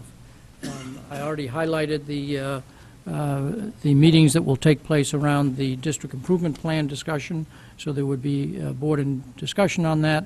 I'll add to the end of the document where it says following subjects will be placed on future agendas to indicate that there's continuing discussion under superintendent's report of instructional rounds and data teams, so that that's clear to people. I don't know whether to put the school improvement plans on there. I think that will come out as a result of discussion of the district improvement plan as to how those 2 might tie in. So I'm not going to put that on just yet until we get initial discussions of the district improvement plan. Any questions or comments that board members wish to make? I want to make sure that we don't have to extend the meeting, so a quick question. Sure. Can we also add to here the financial review for the next meeting, as well as kind of where we are on the healthcare, where we closed out last year, where the final transfers were? That's actually on for the December meeting. Yeah, I'm not sure when we get the next update from Aon. But we closed out the I know, fiscal year, but correct? they don't do it. When's the next update that they give us? This goes for a while. Whenever we get the next update, that'll have it. I'm just not sure when it comes. But it's on the agenda. In the past several years, we've felt that as part of the budget development process, the most recent information should be discussed in December. That doesn't mean that whatever the next update is, if board members want to get that, they can get that. Right. I'm just, because I know we're going back to the town, or I thought we were going back to the town as it related to the healthcare, and where we Relative to ended that, up. Dr. Title may want to make a comment about the year-end surplus. Oh, correction. talking about the Is that what you're going talking back about? to the town? Yes. Oh, okay. Yes, I can clarify that Please. part. The arrangement we had with the town was, we closed the fiscal year on June 30th, but obviously there's still purchase orders in the system that aren't filled, and Doreen usually closes the books around first week in August, because we have to do our EDO 01 for September 1st. We can't leave things open. That's what they're scrambling to do right now. It's a big task. So the arrangement, so normally anything that happens, like a purchase order gets closed out in July, if there's money left on it, it would go back to the town's general fund. The arrangement between the first selectman and the chief fiscal officer was that if there's money left on some purchase orders at the end of the year, that instead of going to the general fund, they would allow us to deposit it into the health insurance account. And I remember at the end of the year, we were projecting about a $36,000 surplus of the total budget. Turned out to end up being, after all the purchase orders closed out, to be about $97,000. So we were able to deposit $97,000 into the health insurance account with the blessings of the chief fiscal officer, and that's pretty much where we, ended the year with that, and that as our kind of official surplus. So that has gone into the health insurance account, and that will be reflected the next time there's an update. And do we know when do we think we'll know where we ended up? I know we were talking about, it fluctuated throughout the year. Yeah, it does. There's usually a lull here. We'll have to see when the next scheduled Aon update is. I've been asking the same thing. Where were we on June 30th? So we'll check with them. Usually we don't get one, right after the close of the fiscal year. Do you know, Doreen? They determined the IBNR in September, but Right. don't get updates again until the start of the next budget. Till maybe October. Well, we'll check with them. Okay, If thank we you. get an update before, we'll give it to you. But we were able to peck away at that number. So, anyway. The last comment I'd make, okay. The last comment I'd make under open board comment is that I, too, attended a school event today, and that was the dedication of the playground at Mill Hill Elementary School. We got to stay indoors on this hot day. Dr. Title and I had the joy of being there. And I say it was a joy because the parents who were promoting it and supporting it, it was a touching commentary that they made on the goals intended for that playground. But to see the hundreds of children who, in one sense, were very well behaved because they were told by adults, you can't go on the playground until we cut the ribbon. And they virtually all stayed off waiting and waiting and waiting and waiting. And then when the ribbon was cut, boom, they're on there. So it was a very nice event for Mill Hill Playground. With no further comment, the recommended motion that this regular meeting of the Board of Education adjourn. Do I have a motion? Mrs. Gerber, Ms. Carnell, all in favor? Do I see unanimous hands going up? Mr. Patton? Yes, I do. Unanimous vote. Thank you very much.